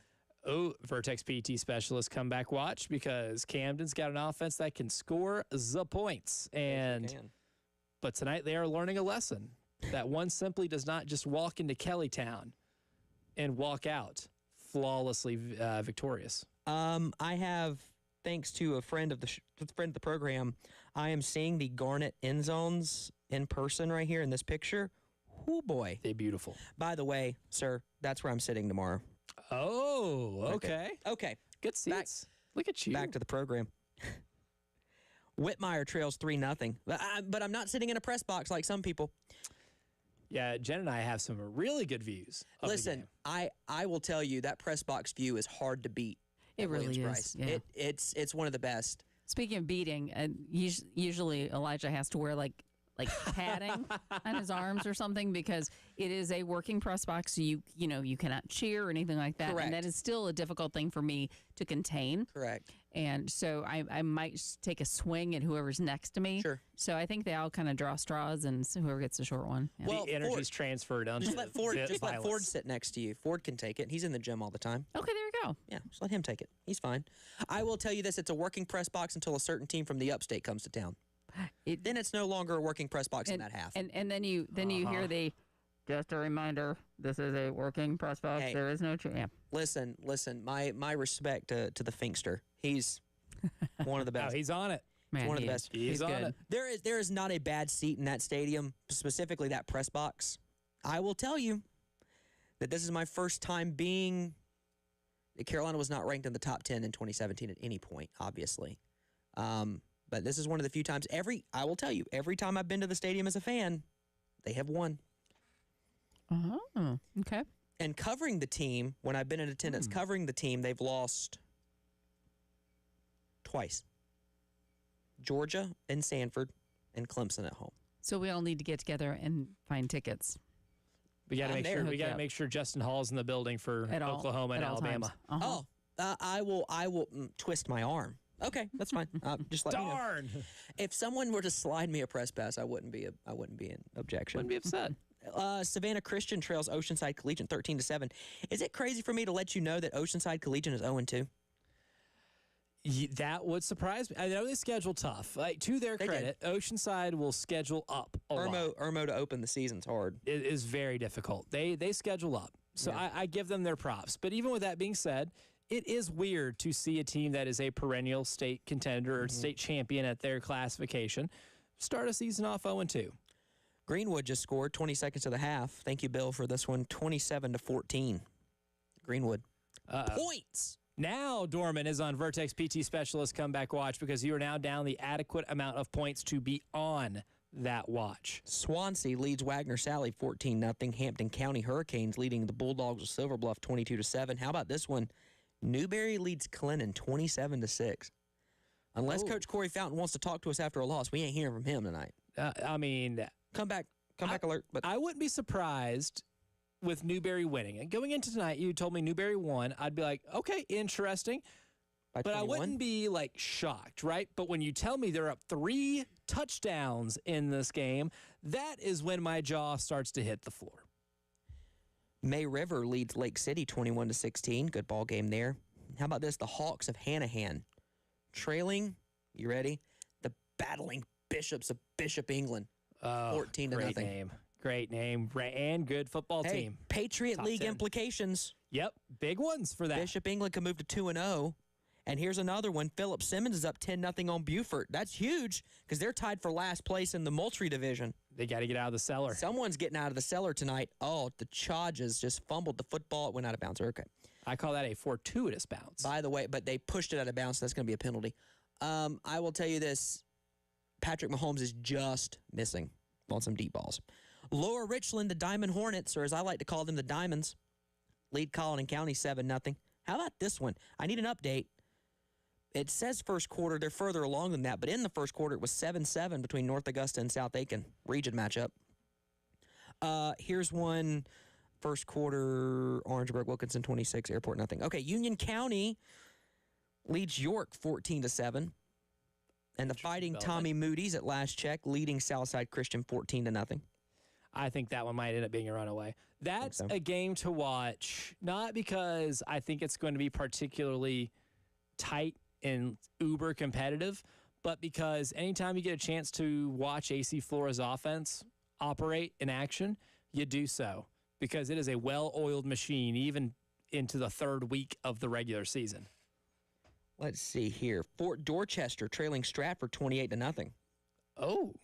I mean, Stratford has come out of the gates pretty good. They gave Somerville all they could handle in that opener. At last check, Irmo leading 21-0 over Butler. That's impressive. Showing our patriotism if we can get Irmo and South Point to win tonight. That's count it 2 wins for the great state of South Carolina against the neighbors up north. According to Mark here on Twitter, we appreciate we'll be hearing from him soon. Quote, defensive slobber knocker here in Chapin. Find me your 90s wrestling fan. Chapin makes a 45-yard field goal as time expires in the half. The Eagles lead the Vikings 3-0. Good defense, suspect offense, a little bit of both. Who's to say? Not mutually exclusive. It is 29-0. Irmo over Butler. Maybe we hear from Coach Brand tonight. I think if you beat the hell out of a team from North Carolina, I think you might be in a good mood to be able to talk. Jack Veltri on Twitter lets us know that it's halftime. Fort Mill leading Blythewood 13-0.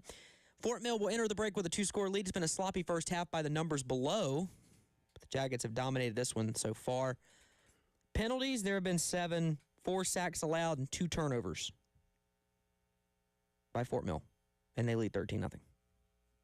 I'm guessing that's what it is. It's very cryptic. It's just a bunch of check marks. Does that constitute winning on accident? We need to hear from Veltri on this because I'm confused. I called him the pride of the upstate tonight. So he is the pride of the upstate.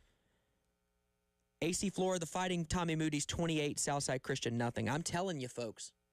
I told you this a week ago. AC Flora is legit. They will score the points. I believe. Them and Greenwood are my. They're good. If Barry Manilow wrote the songs that make the whole world sing, then AC Flora scores all the points that make the whole world sing. Yeah. Copacabana, not Barry Manilow's best song. Not even top 5. No. Don't even get me started. Nope. I'm a fan of Low myself. I have my rankings. Me too. Had the chance to go see him in Vegas. Nice. I haven't seen him in Vegas. I've seen him in Nashville twice and Atlanta once. I have seen Barry Manilow in concert. I love that. Let me just take a back seat here. I've never seen fan. Manilow in person, but if you ever get the chance. Now, I've been to 2 One Last Time tours. I don't know if we do the full Elton John 3 for 3, but if he's on tour ever again. You do the full. We'll be in the building. Yeah, he's preserved. Very well. So I'm convinced the man sleeps in a cryotherapy chamber every night. He's not really moving much from the neck down, but boy, he's those pipes are Is still he going. smiling? Still I there. can't tell. No, he's Actually, very upset. I read his like an autobiography. It's really good. I will Oh say. man, I got to Yeah. get on that. Yeah. Barry's Anyway, my sorry. guy. I'm just going to interject here with a scoregami Please, alert. if you A would. very Barry show here. Rock Hill 18, Lancaster 11. Whoa. 13 to 11. This is 18. the high 18. Oh, That's even worse. this is the highest scoring baseball game you've ever seen. Can confirm 5 home runs in a row. Yeah, bad pitching going on there. Just not In Rock Hill and that's- Lancaster. The Braves are playing. All right, we'll come back. Oh. We'll come back and wrap up hour number 2 of the High School Scoreboard Show presented by Cotman Transmission right after this.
Welcome back into the High School Scoreboard Show presented by Cotman Transmission on the game. Justin Hall, Elijah Campbell, Jen Jensen wrapping up hour number 2 of the program as we head toward 9 o'clock on this Friday evening. Most games are at halftime. Some games are nearing halftime, but I don't know of any games that are in the third quarter. Look at that. Ridgeview they won the fundraising competition with Dutch Fork. That's nice. Is it like in semi-pro, you got to take the large check to the large check bank? Like the episode of The Office. We raised this much, but the big check costs this much. Well, I envisioned it with the big check. Okay. I envisioned it. River Bluff up 17-7 on Nation Ford as they get ready to head into the half. 34 seconds to go in the first half. Charges, the Fighting Jim Harbaughs. Go, Chargers, go. They lead Kansas City, the Chiefs, 7-0, pardon me, in Sao Paulo. Wow. The Chiefs offense has run 12 plays. They have 33 yards. And compared to the Chargers, who have run 15 for a $145. Do it, Jim. Do it. Jim is running laps around Andy Reid right now. Laps. Do it, Jim. It's 1st and 30 for the Chargers. I will say this. I could name on as Todd Ellis would say, first in a Swansea country road here. I will tell you this. Jim Harbaugh is one of how many coaches that have succeeded in both the NFL and college? Oh, you want to hear a fun stat here? Let's look at the coaches in the AFC West. You have Jim Harbaugh. Yep. Won college national championship. Yep. You have Pete Carroll, who is credited with 2 national titles in college, 1 Super Bowl. Yes. Now you have Sean Payton, 1 Super Bowl. Andy Reid, 3 Super Bowls. That is 7 either Super Bowls or national titles coaching in that division. That seems like a good thing. Seems like a difficult thing. I don't think you will ever have, ever in the history of the NFL, a more loaded coaching division in terms of resume than what we have in the AFC West. It is a gift. That is a gift to all of us. I will agree with that. Jim Harbaugh, by the way, in my opinion, of the coaches who coached in college and the NFL, he's one of 3. And forgive me if I'm missing one. Jim Harbaugh, Pete Carroll, Jimmy Johnson. That have succeeded in both. No. He won a Super Bowl. I don't care. He did win a Super Bowl. I don't care. Who? Mr. Campbell. That would have been Jimmy's. It was Jimmy's team. Had Jerry not Jerried. Yes. But. And what did Barry Switz? I mean, half credit. So you gotta give him some credit. Half credit. Yeah, give him some credit. Maybe it's because I just don't like him as a person. I don't know. Which is fair. He's a very unlikable individual. But speaking of likable individuals who are insanely successful both college and the NFL, Urban Meyer. I couldn't get through that. I'm sorry. I couldn't get through that. Run that by me one more time. I couldn't get through that one without laughing. I loved the 2010 season when Steven Garcia just bulldozed a Florida defender, and I'm still wanting to know what he said when he stood over him. I still want to know. Just got to ask him. He won't say it.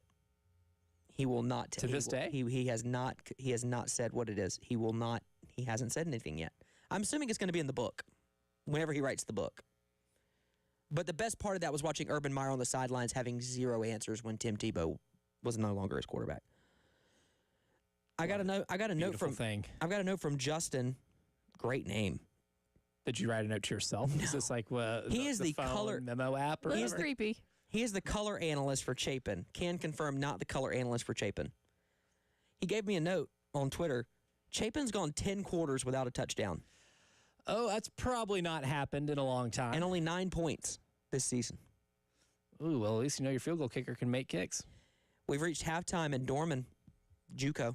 Sorry. That's right. Yeah, Dorman University. It's 27-14 Greenwood. Now, I know we bestowed the Vertex PT Specialist comeback watch on Dorman just on account of us not having a lot of those opportunities tonight like we did last week. Correct. But the way Greenwood's playing defense this year, don't bank on it. That game was... Don't bank on it. Was that game 14-13? Was Dorman leading at one point? Because Greenwood's got 27. I got to go back and look at the box score. Bill will tweet it at us in a minute. Abbeville leads 17-0 over Batesburg-Leesville with 5:34 in the third quarter. What was the score again? 17-0. 17-0. See, the thing with Batesburg-Leesville, and we've already mentioned it for those who have missed it, 2 fumbles in the first quarter that directly led to Abbeville points. 1 on the first play. 10 of those points are coming off of Batesburg-Leesville turnovers. As talented as Batesburg-Leesville is, as good as Amadre Wooden is, it doesn't matter if you're handing the other team points. And Abbeville, quite frankly, too darn good to be handing points to. The Dreher Blue Devils lead the Lakewood Gators 7-0 heading toward the half. And in the Preston Thorne Chris Deering Bowl, Fight. it's not much of one. Somerville leads at the half 20-0. Ooh, sorry, Chris. Sorry, Stags. Hate that for the Stags. I just like the name. But Somerville probably has the best high school uniforms in the state. Those are clean. Maybe we got to get Preston give us a helmet in here. I know we got the airport helmet from Coach Why has that Hilton. not happened yet? We'll effort that Okay, we're answer. going to be efforting that. Just get Jen to ask. Boiling Springs leads Chapman 35-0 at the half. Xavier Worthy has been ruled out of this game. Oh! Mr. Campbell has him on one of his fantasy teams. That's the only reason you would have a response like that. Yes, the only one. White Knoll leads. Oh, come on. White Knoll leads Brooklyn Casey 35-0 at the half. I'm going to make a prediction that we might have a winless crosstown rivalry game here the night before Halloween. And you know what? Sometimes that makes for the best rivalry games. You know what I call those games, Justin Hall? The Last Chance Bowl. This would satisfy a dream of mine to a degree. Okay. I've always wanted to sponsor a bowl game, a college football bowl game that features 2 winless teams, and you call it the Last Chance Bowl. Like the show Last Chance U. Yes, it's the Last Chance Bowl. 2 winless teams. You have one opportunity to end the season on a high note. And if you lose, it's pretty demoralizing. Yeah. But I want to give somebody one last chance to win an American football game. That might happen. One day, and at the FCS level, you can do it. Now, there are bowl games in the FCS. Sure. But surely someone one day can make an exception just for me. Might have that. Patrick Mahomes has his lowest completion percentage in the first quarter since that Super Bowl against Tom Brady in Tampa Bay. Tom Brady wasn't playing defense that day, but still. All right. But he could have against that offensive line and still gotten 2 sacks. 2 hours down, 2 more to go. We enter our halftime break, but it's a short one. We'll be back. Hour number 3 coming up on the High School Scoreboard Show presented by Cottman Transmission.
Welcome back in hour number 3 of the program. We are reaching the 9 o'clock hour on the High School Scoreboard Show presented by Cottman Transmission. Justin Hall, Elijah Campbell, Jen Jensen. I almost said Ed Bird. Jen Jensen behind the glass.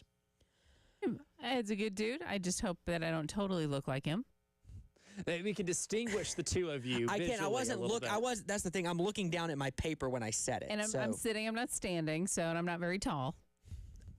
Neither am I. That's a very fair point. But that's the one hard thing about how they've positioned all of the screens in front of chair 1. I have to kind of meerkat. You know? Yeah, a little bit. It's See fine, mirrors or like a little periscope. Ooh. Oh, Periscope. Periscope. Could work, yes. I could, or I could not sit and actually stand, which I probably will be doing in this hour because that's normally what I do at this point because I'm tired of sitting. Braves update, because I'll give you one. Jurickson Profar can actually play baseball. He made 2 terrific catches in left field. Chris Sale has struck out 8 through 6. He's been doing that a lot this year. And no walks when he's not hurt. He gave up 4 hits with 9 Ks and no walks in 6 2/3. There's a runner at first, but the Braves only lead 1-0. Classic. Jeez. Hey, by the way, that was Cal Raleigh twice he robbed. The big dumper. Ooh. Yeah. Big dumper, big robbed. Yeah, exactly. Well, before we went to break, we let you know that Batesburg-Leesville, actually, I didn't let you know this. Batesburg-Leesville returned to kick 80 yards for a touchdown, 17-7. Special teams. Beamer ball. Speaking of special teams, what happened right after that? Then Abbeville returns the ball to the 22 of Batesburg-Leesville on the ensuing kickoff, and they score on the very next play. It's 24-7. Abbeville. Oh, I got a text that says 23-7. Let me get some clarification on the PAT missed. We're clarifying. Yep, Abbeville missed the PAT. Okay. So 23-7, Abbeville.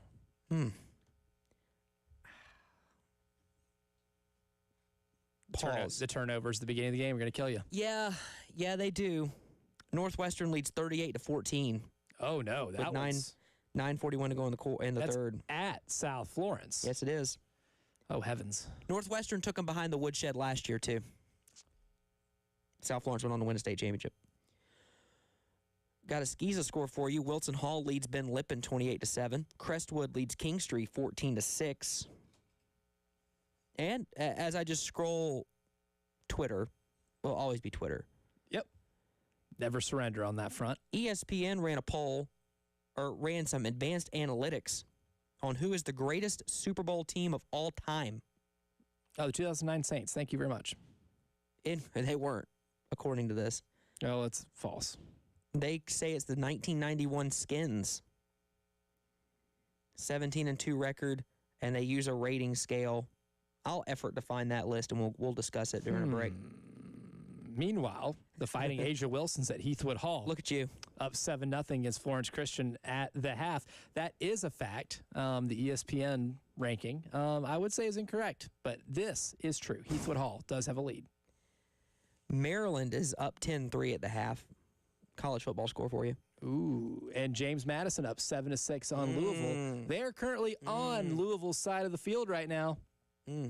Beware of the Dukes. I'm telling you, why do you schedule this game? Anyway, a 54-yard touchdown run by Javen Williams on the opening play of the second half gives the Green Wave of Somerville a 27-0 lead over the Stags of Berkeley. Ooh. Yeah, Stags, for this game, cooked. Yes. Now, I know our pal, Uncle Lou Bajak, very high on Berkeley. I'm sure this won't completely derail those thoughts, but it's going to be one of those games that you are going to have no choice but to learn from. Catawba Ridge leads Chester 14-10. That one's just underway in the second half. Fighting Devon Downies of Chester? Look at you. That's a pull. I'm looking for a few more scores here on this side, but Twitter is inundated right now with baseball and the NFL because nothing is sacred anymore. Yeah, thanks, Pro Sports. Here we go. The Blacksburg Wildcats out of South Carolina trail the Chase Trojans. They're in North Carolina. Do you want to guess the city in which Chase High School resides? Would that be Morganton? No. I'll give you one more guess. It's near the state line with South Carolina. Inman. No. Oh, that would have been my guess. Forest City. Home of the Forest City Owls. Coastal Plain League. Who? That's fair. I see what you did. I was a little slow on that one. They were picked it up. I got it. Their hashtag is Hootie Hoot, so don't pollute. Look at that. Hootie Hoot, don't pollute. Forest City Owls. Andrew Jackson. Coastal Plain League. Andrew Jackson losing once again. Not the school. Anyway, Colin Prep leads 24-0 over the Warriors of Andrew Jackson. Ooh. Never mind. That's an off-air comment. I'm not going to give you that one on the air. It's just interesting that they named Andrew Jackson the Warriors. Anyway, Heathwood Hall, we mentioned, leads Florence Christian 7-0. Biggest battle win came in a battle that technically didn't count. Given the whole Trail of Tears thing, that seems a bit weird. Great Falls leads... Right. Great Falls leads Allendale Fairfax 16-6. You'll get history lessons on this program. We do love the history around here. East Clarendon leads Hardyville 6-0. Now, I'll tell you this. Hardyville's down right now at last check, but I'll tell you this. As soon as that Buc-ee's gets done, they're winning. I think the Buc-ee's will count for at least 3 wins on the schedule. Can confirm. Dorman scores a touchdown. It's 27-21. Okay. 9:35 in the third. Thank you, Bill. You hear those alarms? What is that alarm for? That is the Vertex PT Specialist comeback watch. Look at you. We are in a comeback watch right now. Now, we get one more score ahead. We might be in Vertex PT Specialist comeback warning, meaning... Conditions are favorable. Yeah, right now the conditions are favorable. Yep. Once we get that warning, that means one has been spotted in the area. We're How not far from often it. do I have to go over the watch warning thing in my daily life as a meteorology nerd? I'm telling you. I do. That's the one thing about, living 27 years of my life in Tennessee, where it is now, Tornado Alley has extended into the parts of the state where I am from. Yes. And, that was drilled in me at a very young age, the difference between watch and warning. And, the other part of with a tornado warning, one thing I can't stand is like at hockey games, because the sirens that they use in that. Same. I remember tornado Goal sirens and tornado sirens, eerily similar. So PTSD, so I can't stand it. My meteorology, I dislike tornadoes greatly. Mm-hmm. My meteorology nerdum comes from just severe weather in general and hurricanes. I used to print out a map, and I would just track every hurricane as a kid. Oh, wow. Wow. Yeah. Could have been a meteorologist. I wanted to be. It's never too late. Ben Tanner was my guy. All right, Oh. let's go to the phone lines. Kale has an update from South Point. There you go. You're welcome. Kale, what you got heading to the fourth quarter? What's up, guys? We're headed into the fourth quarter, still tied up at 7. West Charlotte was driving down in South Point territory, but the Stallions come up with a 4th down stop on their own 20-yard line. It is now 3rd down and 4 for the Stallions going into the 4th on their own 47-yard line. Oh, brother. Still offensively scoreless in the game. Before Kale tells us where we can watch this game, Kale, give us a rundown of Jazavian Currance's performance so far in this game for the Gamecock fans listening that would like an update on the future Gamecock rate. So Jazavian Currance has been playing both ways. He is playing quarterback tonight as well as safety. He's had a pick six, an 87-yard pick six. That is South Point's only point of the game. But he's also playing quarterback. He hasn't been as effective as quarterback because this West Charlotte defense is nasty. They've got a Penn State linebacker commit and 2 more D1 guys, Davion Jones, and they've also got a cornerback committed to Duke as well on their defense. So a little bit of trouble there for Currance as he's been having trouble getting the passing game going. But the defensive-wise, which is what he's being recruited for, he's been phenomenal. What a great game that you've got going on. And if folks are listening right now and wondering, man, this is a really good defensive battle. I like good defense. Kale, how can they watch this game? They can go watch this game on Instagram on Savage College Football. We are live streaming the rest of the game till the clock hits 0. So if you want to have yourself a little high school football party with your friends, or if you're by yourself, turn on the 107.5 The Game High School Scoreboard Show and have a little simulcast or multicast and turn on the high school showcase that I got going on here between 2 top 10 teams in a battle of the Carolinas. Show your patriotism. Look at you. Kale Wilson. Appreciate it, man. Looking forward to how this game ends up and looking forward to that on-field conversation should South Point win. I might veto a North Carolina conversation on this program, but we shall see. I do have an update. North Central 13, Columbia High School 0 at the half, courtesy of Tom. Okay, thank you, Tom. I was high on the Caps coming into tonight. Yeah. I thought I like what they've got defensively, but 14-0 might be a bit tough for the Caps tonight. That's a good update. Might not. Yeah, I mean, this is a good test to see if you have the offensive power or firepower to be able to erase deficits. Yeah. And that's also a good point. I want to make sure if you have a score update, but you're like, I don't want to really be on the radio, still give us a call. We'll take it, and we give you credit for it. Yeah. You can take all the credit and none of the blame, and that's the way it should be. I have an update from Ridgeview and Dutch Fork. The opening kickoff of the half, 96 yards for pay dirt. Ridgeview leads 14-7. Ruh-roh Raggy. Oh, that's a throwback. Quincy Grant might have been the person who returned that kick. I am efforting. He's being featured right now. Over on the Mothership, Part 2, the Dukes of James Madison have a 8-point lead over the Cardinals of Louisville. It is 14-6. And the Chargers lead the Chiefs 10-3 in Brazil. Yeah, the Chiefs finally got the ball past the 50. Which reminds me of one of my favorite football jokes of all time, Justin Hall. You remember that 2011 national championship game where Alabama shut out LSU in the rematch of the game of the century? Yes, last game I watched with my grandfather. Yep. One of my favorite jokes, still remember to this day. You know Jordan Jefferson, Justin's brother, the quarterback for that LSU team, you know he's still stranded at the Superdome, right? Him and the offense, they never left. Really? Yeah, because somebody spray painted the 50-yard line in front of the team bus. That's good. That's good. Some say they are still in the concourses of the Superdome. Oh, that's good. That's good. But the only national championships they win are in the Superdome. Oh, is my man Nick Harvey on the line right now? Do we have a Nick Harvey sighting from Team WIS on the line right now? You might have a Nick Harvey sighting from Team WIS right now. Guys, I am out at Dutch Fork High School. Rick Henry's wife just went into the Dutch Fork Hall of Fame. I announced the induction ceremony. Nice. Stayed for the beginning of the second half. Stayed for the beginning of the second half here, guys. Ridgeview takes the opening kick back. There's flags down on the field. Flags waved off. Ridgeview leads 14-7 over Dutch Fork. Not even a minute, just over 2 minutes into the third quarter. Oh, see, this is very interesting, Nick, because obviously Dutch Fork, the dynasty of South Carolina 5A high school football, Ridgeview playing this game, now significantly improved from last year, but doing so with a sophomore quarterback who was the backup because they lost the starter last week because of a season-ending injury. And I know it's 14-7, so it's not like he's thrown for 5 touchdown passes, but to be somebody who's a sophomore and to be starting against Dutch Fork on the road, a very admirable showing from that young man. It has been an impressive game so far.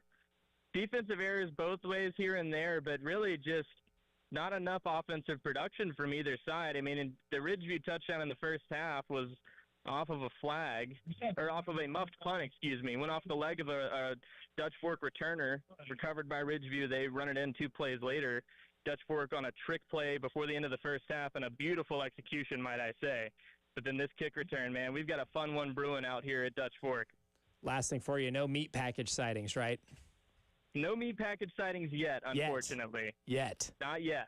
I'm waiting on the meat package. I'll report back if there is a meat package. Oh. This has been a lot of no meat tonight. Meatless. Unfortunate. Meatless. Like a vegan dinner. So far. Yeah, pretty much. That sounds awful. Yeah. Anyway, thanks, Nick. We appreciate it. Thanks, guys. Good stuff. How about Rick Henry's wife getting inducted into the Hall of Fame? The same night as Tyler Bass. Buffalo Bills kicker, also inducted into the Dutch Fork Athletics Hall of Fame. I've got another touchdown, this one from Dre Dobson. Irmo leads Butler 35-0. Butler cooked. Irmo for real? Irmo let them cook. No kidding. Butler is cooked. With a K. With a K. Like Kentucky. Oh, man. End of the third quarter at Batesburg-Leesville. It is 23-7. The barbecue buffet is unfortunately closed at this point. So I hope you got that before you went to the game. Yeah, I hope you had your Sheely's preparation beforehand. The Iron Horses of Philip Simmons lead the Beaufort High School Eagles 17-0. And that has William Moultrie Division in the Patriot League implications. With Somerville winning, they're going to move into a tie 2-1 with Wando, but Philip Simmons is going to be right behind it 1-2. Not too far behind. You're only a game out. Still 70% of the regular season to be played. The North Myrtle Beach Chiefs lead 17-12. The Fighting Benji Nortons. If you will. Yes, and I will.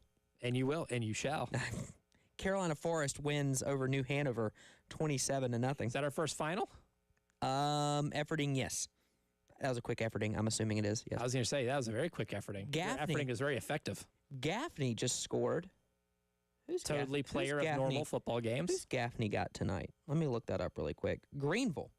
Both teams 1-1. Ooh. 7:57 to go in the third quarter. How did that one escape our radar? It's 7-3. That's how. Because nothing's happening. Because nothing's happened. Because Gaffney plays totally normal football games. I've got a Hammond update as your local Hammond apologist.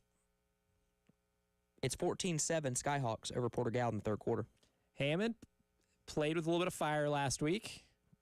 Yep. Playing the team that they had to face off against in the state title game. I expected this one to be a thriller. And 14-7, once we get into the witching hour, this is one we got to keep the bookmark in. Correct. I have an update from Dutch Fork. It is 14-13, extra point pending. 10:03 to go in the third quarter. Points. That's the thing about Dutch Fork. You feel good after the kick return, but now you're just it's 0-0, right? At this point. No, it's not. It's 14-14, but you get the point. How about this halftime at Myrtle Beach? You know, Sumter lost that game last week to White Knoll. White Knoll was banged up. We didn't anticipate White Knoll winning that football game. They did. It is Sumter 36, Myrtle Beach 27 at half. Oh, this is pulling at the heartstrings of my football-loving soul. That is a... Seahawks made a stop on the 4-yard line to prevent Sumter from reaching the end zone one more time. They could have hung 40 in a half. Ironic. Usually it's the Seahawks in big games getting stopped at the goal line. Shout out Malcolm Butler. Gaffney has scored again. It's 14-3. Lower Richland leads Colleton County 14-0. And Dreer still leading. They lead Lakewood 7-0. Williamsburg Academy beat Clarendon Hall 40-0. Ooh. That explains how we have a final this early, because Correct. that clock, after a certain point, starts running. Yes, it does. Exactly. So thank you, Mackenzie, for that call. Thank you, Shout out, Mackenzie, for that Mackenzie. one. Yeah. And we got to run to a break. So we'll do that. We'll come back on the other side, and we'll look ahead to your college football Saturday right here on the High School Scoreboard Show presented by Cotman Transmission.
Welcome back in to the High School Scoreboard Show presented by Cotman Transmission. On the game, Justin Hall, Elijah Campbell, Jen Jensen. It is standing hour, along with the witching hour approaching soon.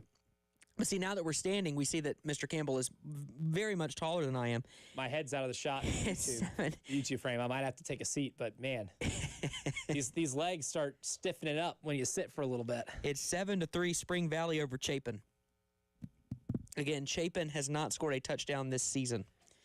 So they need 2 field goals to pull ahead right now. Let's look ahead while we got some games that are matriculating through the third quarter and into the fourth. We might as well look ahead to our college football Saturday tomorrow. And I just want to give you a word of advice. You're going to look at this schedule, and maybe your significant other's going to look at this schedule, and they're going to go, ooh, sleepy. Not a lot of great games tomorrow. Maybe we should go to the flea market. I'm warning you. This is when it gets fun. This is when the unexpected magic happens. I'm warning you. It's not even the games you expect, folks. I'm telling you. It's not even the games you expect that are going to get really weird tomorrow. All right. In the SEC, Texas hosts San Jose State. That's not one of them. A&M hosts Utah State. Not one of them. Georgia hosts the Governors of Austin Peay. Hey now, OP. Austin Peay does have a win against an FBS team underneath their belts already, and I'm not going to disclose who that was against. Ooh, I will. Middle Tennessee. We stink. Kentucky hosts Ole Miss. Does Kentucky get Lane again? No. Tennessee hosts East Tennessee State. Cooked. Mizzou hosts Kansas at 3:30. Now that is Rock, Chalk, Jayhawk. Ooh, you're calling it right now? Yes, absolutely. I do love the offense Kansas runs. Jaylon Daniels, not Jaden Daniels. Yes, different correct. players. Jaylon Daniels. He's really good. Is a lot of fun to watch, too. There's some inherent entertainment value with that young man. He can give Missouri fits if they allow him to. Florida hosts South Florida. Speaking of a school or a team that can give you fits if you let them. Is that does Florida cover? Crap game? I don't think so. Because who does Florida have next? LSU. Arkansas hosts Arkansas State, fighting Butch Jones. Is Butch Jones still at Arkansas State? He is, and he'll also probably, more than likely, be an attendee at the Taylor Swift-Travis Kelce wedding. Which is crazy. That man is going to get invited to That's wild. Maybe one of the more high-profile weddings in America in the last 25 years. Is that the highest profile wedding since Princess Di married Prince Charles? Would you argue that that's the biggest one since then? Then even it's an American royal wedding, just because of I think the popularity. Yeah. I think it is. I have a hard time summoning up one that would top it. Of an American wedding. We don't have royalty here. They're about as close as you get. Yeah. We fought a war 250 years ago to avoid royal weddings. Can confirm. But this is as close as we will get. By the way, the British are still don't have an SEC championship. Nope, zero, zilch. South Carolina plays a home game tomorrow night at Williams-Brice Stadium as a top 10 team in the Associated Press poll. The last time they were a top 10 team in the Associated Press poll, I will not mention. It was 2014.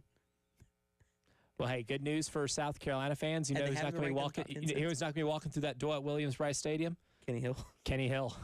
Kevin Can't Sumlin. confirm he is out of eligibility. Kevin Sumlin is not coaching South Carolina State. My guy got benched later in that season. South Carolina did come back to finish 7-6 and probably could have won 2 or 3 more games if they played defense in any way, shape, or form. Kenny Hill threw for like 40% of his season total in that game. Yeah. Your goal tomorrow night is to not have Lenore Sellers take a snap after halftime. Correct. LSU hosts La Tech. Careful. Karl Malone. Be careful. I attended a game where Louisiana Tech, it took a field goal at the end to beat them. 2017, Parker White. Shout out. Mississippi State hosts Arizona State. The line has dropped to 6.5. That is my early game underdog challenge pick of the week. Mississippi State covers and wins outright. I'm with you. I don't think it's the same Arizona State. It was a great game last year. I think there will be a hangover effect for Arizona State because Cam Scattaboo ain't walking through that door. Auburn hosts Ball State. Hugh Freeze is going to move 2-0. Alabama hosts UL Monroe. Now, here's an interesting story.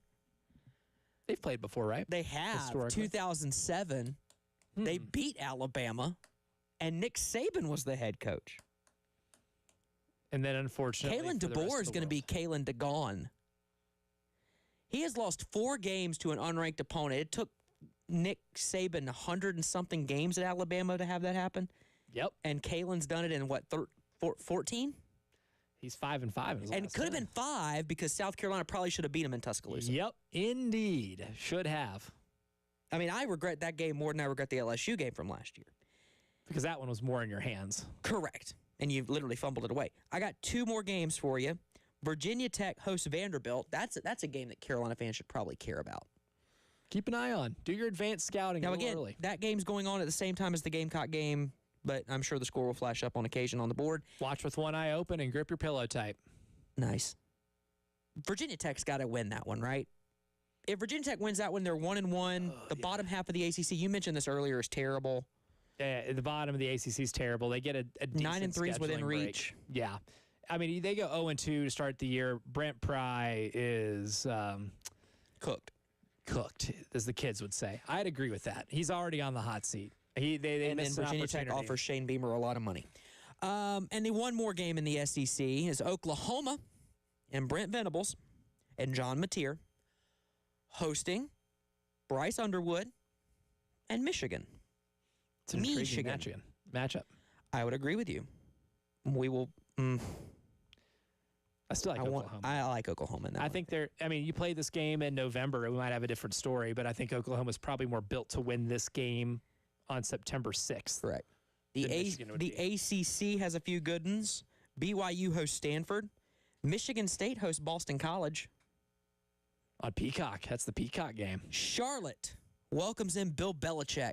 Lord, please. Please. And his girlfriend. Totally age appropriate. And the Tar Heels. Did you see the tweet was like, not only is it 41-7, but Bill was 41 when she was 7. And then the community notes is like, actually, he was this old when she was like 7. 56. Miami hosts Bethune-Cookman. Miami looked really good last week, y'all. Carson Beck's the real deal. Now that he has receivers that don't drop balls, you see how good of a quarterback he and is. a surgically repaired elbow. California hosts Texas Southern. The ACC perennial power Cal.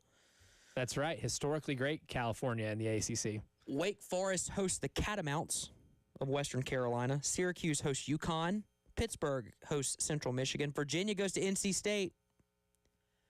Baylor Interesting game. goes to SMU. Dave Aranda, if you lose that game, you're 0-2, back on the hot seat. Just we thought one year bought him some grace. East, Texas A&M goes to Tallahassee to take on a resurgent Florida State. Now, this would be the game that Florida State trips up and loses. And here are three. True. Here are 3 games. Troy's at Clemson. Okay. Gardner-Webb is at Georgia Tech. Neither one of those teams should lose that game, but those are 2 teams that play in a very big game next week in week 3. Letdowns? Maybe not trap games. No, letdowns. Not breathe enough here. And Duke hosts Illinois tomorrow. Sneaky. Careful. Would be a great basketball game, too. Manny D. Careful. That's right. Let's go to the phone lines, 803-404-6100 before we hit a break here. D wants to discuss something we talked about earlier. Go ahead, D.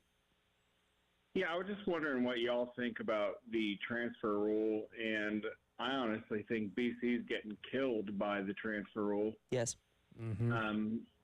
And I think high school sports in general is getting killed by the high school rule, the transfer rule. So I wanted to know what y'all thought about that. That's a good point and a good question. I know for me, I mean, as long as I've been around, and this is even in even in another state where I grew up, people transferring and doing the whole address switcheroo, the whole I get mail here. I get my mail here because I live with my great grandmother who lives at this address, but I actually live 30 minutes away. Thing that's been happening as long as I know. Unfortunately, the amount of transfers we have, like, I hate talking about high school football and mentioning transfers, right? Because ultimately, the goal of high school football is organized school activity that you are playing for the love of the game. It is not a big big multi-billion-dollar business like college football is. I think we do lose sight of some of the core principles and values of high school football by collegeifying it. I'm going to make up a word here. I know we're talking about higher educational programs and educational, facilities, but I'm going to make up a word. And that is something that is absolutely running rampant through high school football. I think that kind of tears at the fabric of really what this is all about. And whenever we are talking about a high school football team going into a season that picks up 18 to 20 new players, it does make me a little ill and a little sad. I think it makes me a little sad. I mean, you can still get the experience, but we do kind of lose sight a little bit. We lose the plot a bit whenever it becomes more of that focus compared to what a traditional high school career looks like. Yeah, D, we appreciate it. We got to hit a break here in a second. We appreciate the call. I'll say this to your question. I shouldn't talk about a team coming into this year saying that this team has 20 transfer players. And then on BC on the flip side, losing a ton. That should not be a thing. That's unfortunate. It just shouldn't be a thing. It's sad. I understand maybe if you're in this is probably a deeper conversation than high school football, by the way. This might go to a deeper level than that in terms of just your philosophy of education and what education should look like, and that's not a conversation that we're going to have on this program. I don't get paid enough for that. Yeah. But I just shouldn't have to say those things, and I shouldn't have to have players saying, I will be furthering my academic and athletic career at X. That's not a thing in high school. I'm sorry. It's just not, and it shouldn't be. It's unfortunate what it's doing to the balance of power, and I say balance of power meaning that Brooklyn Casey has 3 seniors. It's just terrible. It's ridiculous, and they're losing them to a bunch of different schools, and it's not one school's fault. So please understand what I'm saying. I'm just going to go ahead and say this. This is not the fault of teams like Gray or Oceanside. It's not their fault. So let me just put that out there right now. This is a statewide issue. This is a nationwide issue because everyone's okay with just moving around wherever they want to go. At least on paper. On paper, to not get to get more of what they want, which is more playing time or whatever the case may be. And I have a problem with it. We'll come back. We got scores to talk about next on the High School Scoreboard Show on the Game.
Welcome back into the High School Scoreboard Show, presented by Cotman Transmission. On the game, Justin Hall, Elijah Campbell, Jen Jensen with you on a Friday evening. It's 21-20. Ridgeview had taken the lead over Dutch Fork, but a wonderful play by Dutch Fork and an extra point attempt is good. It's 21-21. Oh, we got ourselves a capital B, capital G ball game. It's a TV game, too, so it's 2:53 to go in the third at 9:30. Bamberg leads Barnwell 29-6 in the third quarter. Thank you, Chris, for that one on Twitter. Touchdown Dorman. Uh-oh. It's 11-12 to go in the ball game, and they now lead 35-27. Okay. Vertex PT specialist come back. Of the night. Warning. Not even a watch anymore. It is a warning. The storm, the funnel cloud has touched down. Radar is is this radar indicated? This is radar indicated. Okay. Good deal. By the way, spotted. By the way, I'm going to give credit to the NFL with this YouTube setup. I mean, what a halftime desk. Cam Newton and Kay Adams. Good combo. That's a good combo. That's a watchable combo. Most importantly, Cam Newton's hat. They know ball. I mean, give Cam credit. He knows ball. He does. And Kay does too. He played it. Played it really well. I love Kay Adams. I like when people bet on themselves. That they work at a network and then they bet on themselves and go do their own thing. McAfee did that but went to a network. I can appreciate that. Josh Pate's done that, and my gosh, he's everywhere now. Yeah, it's insane. Yeah, he is. He's on ESPN. He's on Cowherd. He's on Bussin' with the Boys, which is a great listen. And I'm not here to promote him, but I'm an avid listener. I mean, it's just good college football talk all year round. There's no offseason. And Kay did that. Kay did that, leaving the NFL network and going on her own. She's doing just fine. End of the third quarter at Cecil Woolbright. It's 7-3 still. Chapin is driving. 3rd and 10 from the 29. Can they get that first touchdown of the year? Jeez, almighty. Right now we have a watch. We have a first touchdown watch. But we have yet to get the first touchdown warning. By the way, I didn't mention one game in college football. I want to get to it.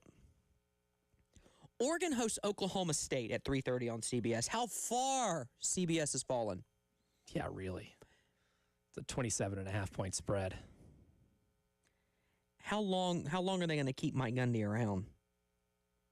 I think those days are coming to a close. Oh boy. Because when you're complaining about how much the other school has to pay players on the week of the game, you are cooked. Yeah. Especially considering the school you coach for is the one that's got T. Boone Pickens' name on the stadium, a guy notorious for dropping bags for that athletic department. Don't come crying to me about how much another team's paying players. Get out of here. SMU and Baylor, by the way, is on the CW. And then right afterwards, you can get your Gilmore Girls fix in. And it is fall, too. So. Which is the best time to watch the Gilmore Girls. Correct. And the Cy-Hawk Trophy is at stake tomorrow in Ames. A game that is always not normal, which is what I'm here for. Hey, Braves win. 4-1. It's final. So, yeah, that's your look at college football now. And now I'm trying to get back to high school. 21-21 all, Ridgeview and Dutch Fork. Ooh. An interception by Javarion Dixon from Abbeville. That's your ball game. Seals the deal. Now, Batesburg-Leesville made a game out of it. They did, but once you give up 10 points early. Yeah. Well, they dug their own grave. Yeah. Very early in this game. The Dreher Blue Devils lead Lakewood 14-0. North Central leads Columbia 19-0. End of the third. Sorry, Caps. Riverside and Christchurch are playing. Remember Riverside was down? I do. Vertex PT Specialist Comeback of the Night nominee. Warriors are only trailing now 34-27. They got the ball, a chance to tie it up with 9 minutes to go. Color me intrigued. I'm there for it. We'll see if it happens, but I'm waiting to see if that's another. Okay, AC Flora's Twitter page tweeted the score wrong. They have Southside Christian up 35-0 at the end of the third. That would be a plot twist. Because it was not. I didn't know you could put points on loan like the European soccer players. Because it was 28-0 at the half, AC Flora. It'd be a big development if they gave 28 points away and then added a seventh. Kind of them. It's 21-0. Dreher. They just scored. The Fighting Alex Englishes. End of the third quarter in the Preston Thorne Chris Deering Bowl. And, Somerville 36-7. Well, the Stags, the Fighting Chris Deerings, did not get shut out. I'll provide you some moral victories here. Final score between Abbeville and Batesburg-Leesville, 23-15. Abbeville gets the win. They moved to 2-1 on the year. Batesburg-Leesville falls to 1-1. So Batesburg-Leesville was down 8, had a chance to drive, get the 2-point conversion to tie it, but the interception ended that opportunity. So Abbeville wins that matchup, and they get a game back in that series. They had a 7-game win streak up until last year, and obviously that was snapped last year. And as they always do, the Abbeville Panther Twitter page tweets out a Ric Flair gift when they win. Every time. I love the bet. They go home next week and host 96. In the Patriot League?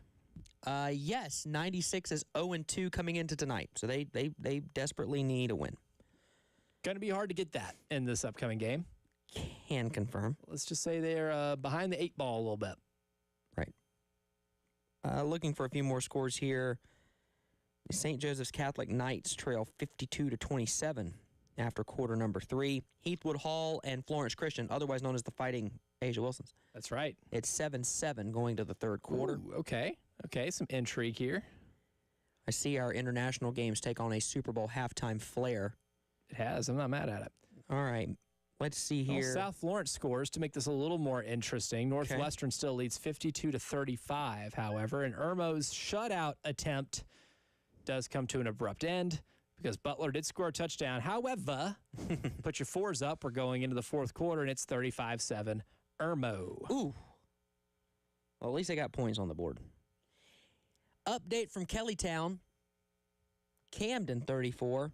Hartsville 31. Oh, my God. Can I say I'm excited to hear from our buddy Nathan Martin? Oh, this is maybe going to be our best Nathan call of the year in terms of recapping a wild game. No question. They are certainly not just walking into Kellytown. One Correct. simply does not do that.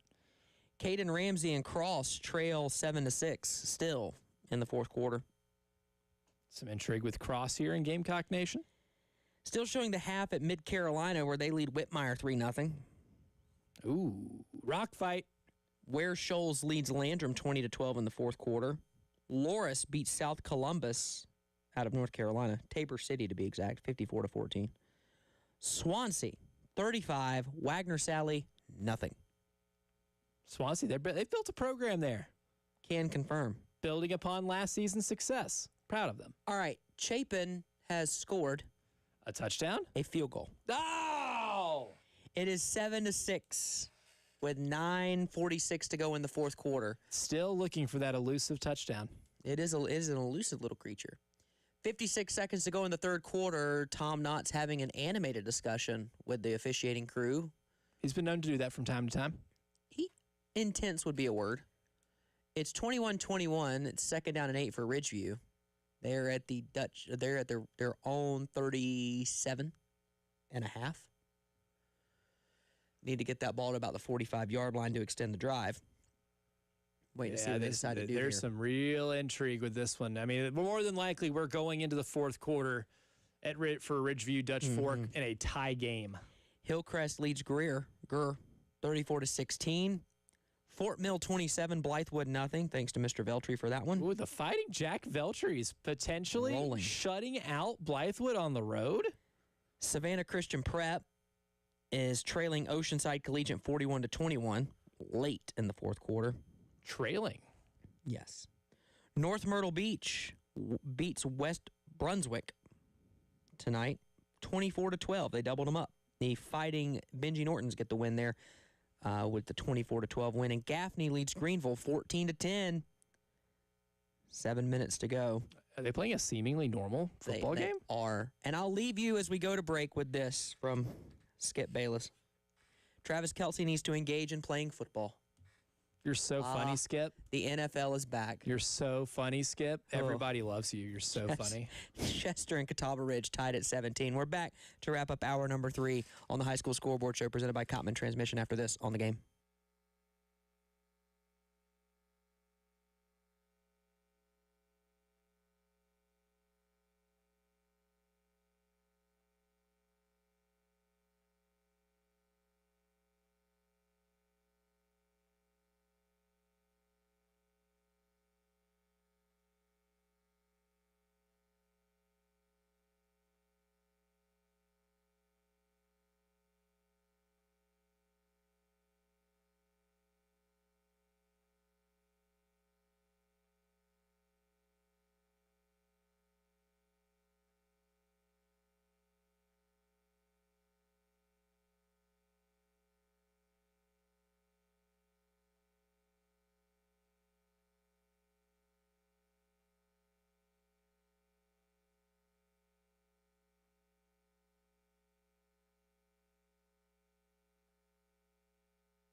Welcome back into the High School Scoreboard Show presented by Cottman Transmission. 107.5 The Game, Justin Hall, Elijah Campbell, Jen Jensen with you, wrapping up hour number 3 of the program. We got a little bit longer here before the 10 o'clock hour, the witching hour, and folks, It's almost upon us. we're on major upset alert over at Dutch Fork. Major.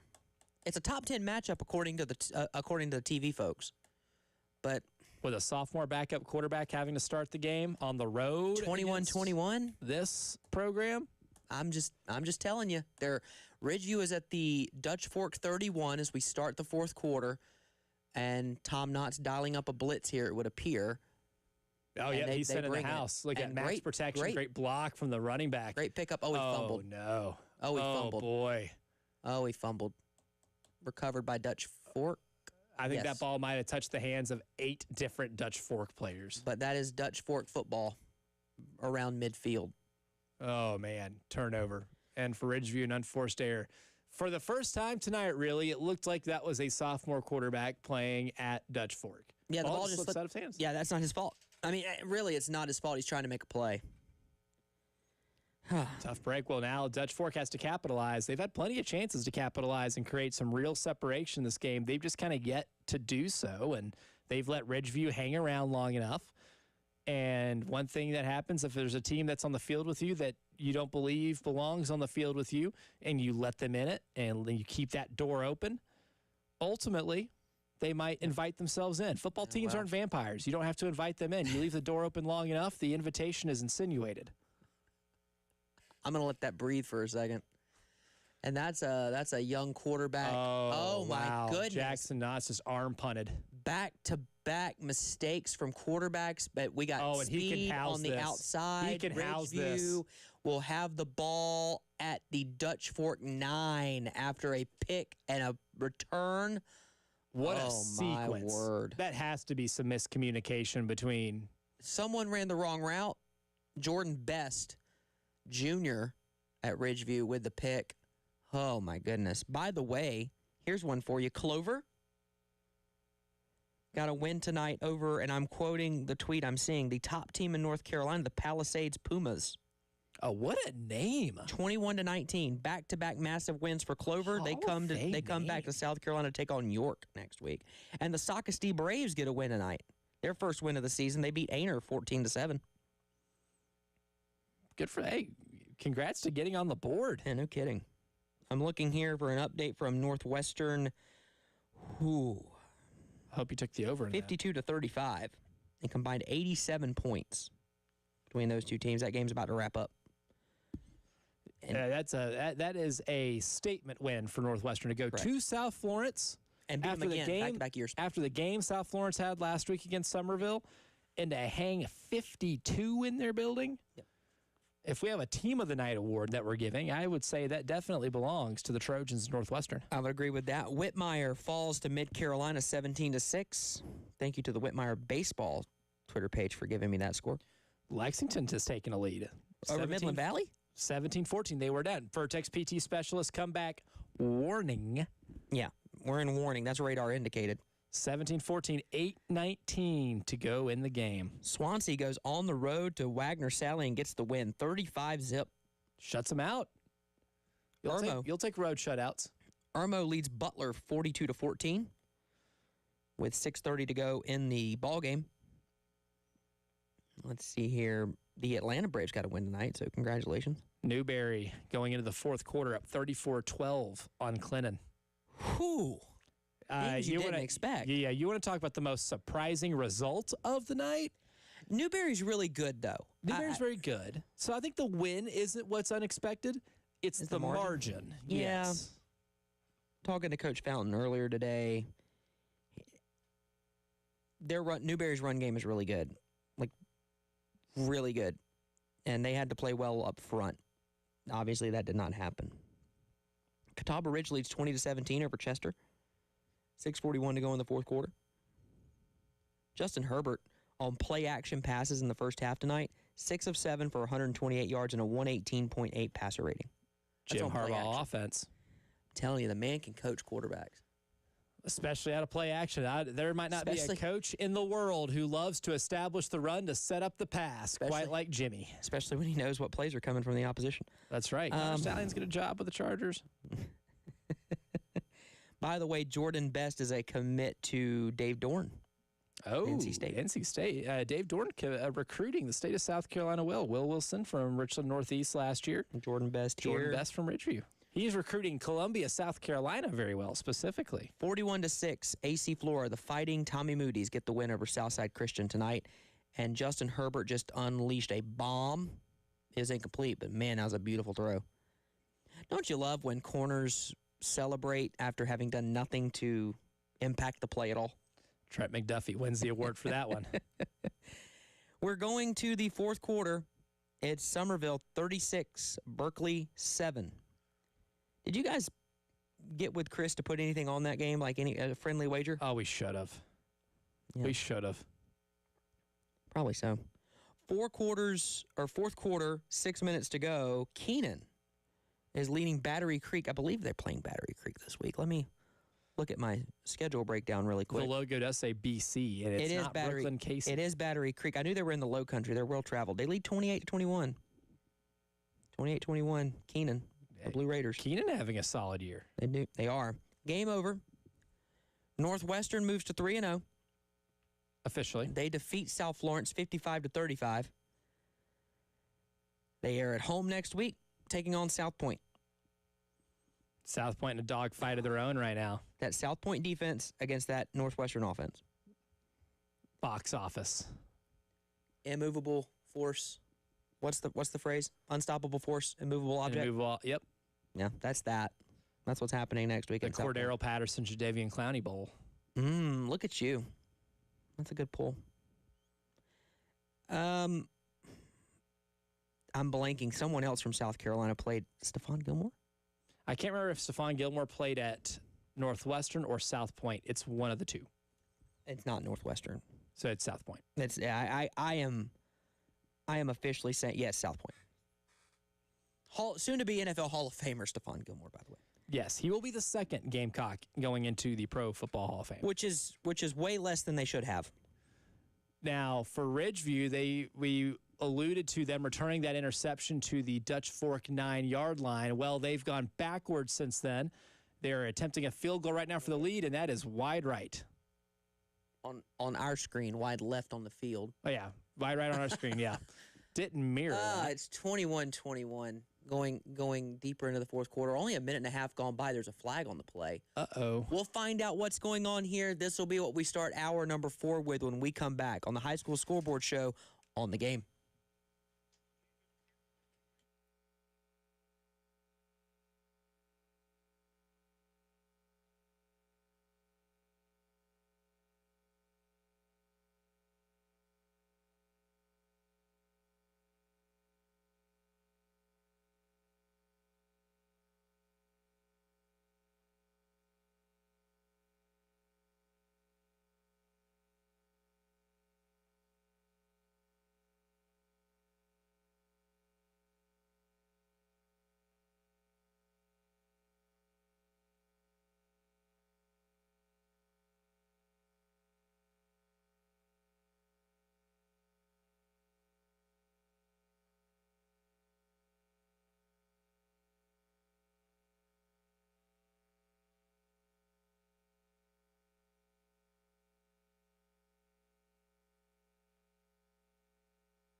Welcome back into the High School Scoreboard Show, presented by Cotman Transmission. On the game, Justin Hall, Elijah Campbell, Jen Jensen with you on a Friday night. Hour number 4, the final hour, the witching hour, starts right now.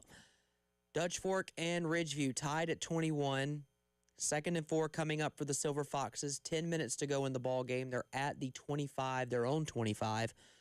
Jackson Notch just threw an interception not too long ago. Ridgeview could not cash in. We start off hour number 4 on the phones, 803-404-6100. Roger wants to chat. What you got for us, Roger? Yeah, I got Front School. I'm going to put up upset Tumblr Haber 41-27. And my prediction, I think it will go like 9-1 regular season and counting the playoff. I'm going to put up. You got it going on. And I want to shout out to the North Sellers. Saturday come against the South Carolina State. He should get 350 to 400 yards and 5 touchdowns. 400 total yards and 5 total tutties for Lenora Sellers tomorrow. Thank you, Roger. We appreciate it. I will say, Roger, I hope he doesn't play long enough to accumulate those because you're up by so much that 400 yards of total offense isn't needed. However, that would be fun to watch. That would be fun to watch. Some of those touchdowns might be coming right in my direction. We'll find out. That'd be great. The post route to Dale Von Campbell against Wofford last year in the first half. Okay. Right in front of me. On the other end of that long screen play for Wofford also running right towards me. At the very beginning of the game. And I remember thinking, oh, no. Like, I had that moment as a 30-year-old Gamecock fan that's been tried in the fire by this. What we call in the early game the Gamecock PTSD. No, 100%. I am Visceral not thrilled that they're a top 10 team right now, if I can be quite honest with you. Oh, you got to enjoy it. Nope. This does not happen frequently. It's been 11 years. It's been 11 long years. I do not care. I'm not happy about it. 11 long years. I'm avoiding it like the plague. Orangeburg Prep, thank you, Roger, for this one. Orangeburg Prep 41-27 over Thomas Hayward. Name game. That is a name game. And he predicts that Orangeburg Prep's going to go 9-1 this year. They got it rolling, according to Roger, so we'll find out. We'll keep an eye on that one. I'll take his word for it. I mean, 9-1 until you tell him otherwise. Until proven otherwise. Let's see here. Newberry 41-12 over Clennon. Good Lord, yeah. At Clennon. Even that adds another element to the shock of this result. Malden leads 21-16 over Fountain Inn. Okay, I see you fighting Kevin Garnett's. And Sumter leads Myrtle Beach 50-27 as they start the fourth quarter. Holy separation, Batman. That one was kind of close earlier. It was. Let's see here. It's still 21-21. Dutch Fork facing a 3rd and 10 here. Clock ticking, about 8 minutes left. Yep. Out of shotgun as all high school football is these days. I'd love someone to run the wing tee, make a man miss, make 2 men miss, can't make the 3rd one miss. 4th down, clock running. Oh, you like the wing tee? Then I have a team for you. That would be Hartsville. Yes. I love a good wing tee. Still stick to the classic high school football offense. Yep. Let's see here. Which was the last time we've seen a score from Camden Hartsville? It was 34-31 last we saw. Camden was up 34-31. I'm efforting here as, again... Industry term. Yes, industry term. 41-31, Camden, 4th quarter. Okay, so they might survive. Again, you don't walk into Kellytown and win. You survive your trip to Kellytown. Correct. And by the way, if I just look... So Wando's been booted from the undefeated club already. Carver's Bay is there. Barnwell's there. Bamberg Earhart's there. One of those teams going. Looking for a few others here. This is just in the low country. Bluffton, West Ashley, Lucy Beckham, Academic Magnet. How about Academic Magnet in the undefeated club? Oh. What does a team like Academic Magnet do inside the undefeated club? Do they do Sudoku? What do they do? They're the ones that are hosting trivia night at the undefeated club. They don't get to participate because it would be too unfair. If we were to have a high school football scoreboard show presented by Cotman Transmission, trivia night, what category would you excel in? Alums. That's fair. I think that's my lane. I'm going to test you on that. Because I hear it once, and for some reason, it sticks. That's fair. That's fair. I think mine would be cities or towns. Ooh, I like that, yeah. I think that's, or rivals. Rivals, yeah. Having a historical background. Yeah. A historical understanding. I would argue that Tommy's would have been alums as well. I think you're in good company there. Oh, or historical result. Historical results, yes, because that's the one that he can excel in that nobody else would excel in. No one. Historical result would be the one. Oceanside Collegiate gets the win tonight, 41-21 over Savannah Preparatory. You knew they would not be in the winless club long. And that's a club you don't want to be in, but I had figured Oceanside Collegiate was not going to be hanging out there long. The Yellow Jackets of Irmo moved to 3-0. They win 35-14. They go home to face Carolina Forest next week, or they stay at home to face Carolina Forest next week. Dutch Fork faked a punt, and they didn't get it. Uh-oh. Now there's 6 minutes left, and Ridgeview's got the ball. On the 39. Well, close to it. It's 3rd down and 9, so they got the ball on about the 37-yard line. It's a big 3rd down here that they need to convert. You got a sophomore quarterback piloting this ship. Easy throw, and it's incomplete. Heard footsteps. Just a simple swing pass that I'm just going to let you in on a little secret. The wide receiver would have been obliterated. Yeah, I think Dutch Fork had that one covered pretty well from the snap. Dutch Fork settling in. Bamberg stays in the undefeated club. Bamberg Earhart defeats Barnwell 29-14. Thank you to Chris on Twitter for that one. Final in Chapin. Spring Valley 7, Chapin 6. Chapin going to have to wait another week for that elusive first touchdown. Spring Valley, though, started the season by snapping that historic losing streak. They, after 3 games, they have a winning record. They do. That's program building right there. Gaffney never plays a normal football game. Confirmed, even after we had 2 or 3 quarters of a normal football game. Greenville's got no timeouts, but they have the ball back with 1:16 to go. It is 14-10. More normal of a score, at least. Touchdown wins it for Greenville and the Red Raiders. A field goal does you nothing. A field goal does no good. Don't tell Will Muschamp that. Covered too many games like that. Just Patrick Mahomes rushing touchdown. Chiefs an extra point away from tying this thing in Sao Paulo. Comeback alert. Vertex PT specialist comeback warning. Well, now PAT pending. They do kick it a little further back in the NFL. Camden survived. They win 41-31 in Kellytown.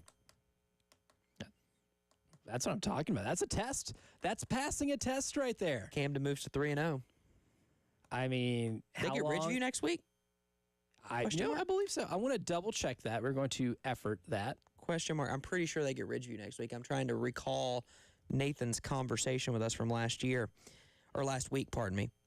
AC Flora wins 41-6. We've discussed that one. Butker missed the extra point. Oh, that's after making the crazy scramble field goal, which was a marvel in its own. But yeah, Vertex PT specialist comeback of the night. We have to get our pencils, flip them upside down, use that eraser, and erase the Kansas City Chiefs name on it. Great dive to score that touchdown for one Patrick Mahomes III. Louisville defeats Atlantic Collegiate. The Armada fall to the Lions, 20-6. Great nickname. We're still keeping an eye out for our Ellie Faith on-field fighter of the night. If you missed it earlier, our off-field fighter is Davis Locke. You can go back and catch his story from earlier in the night.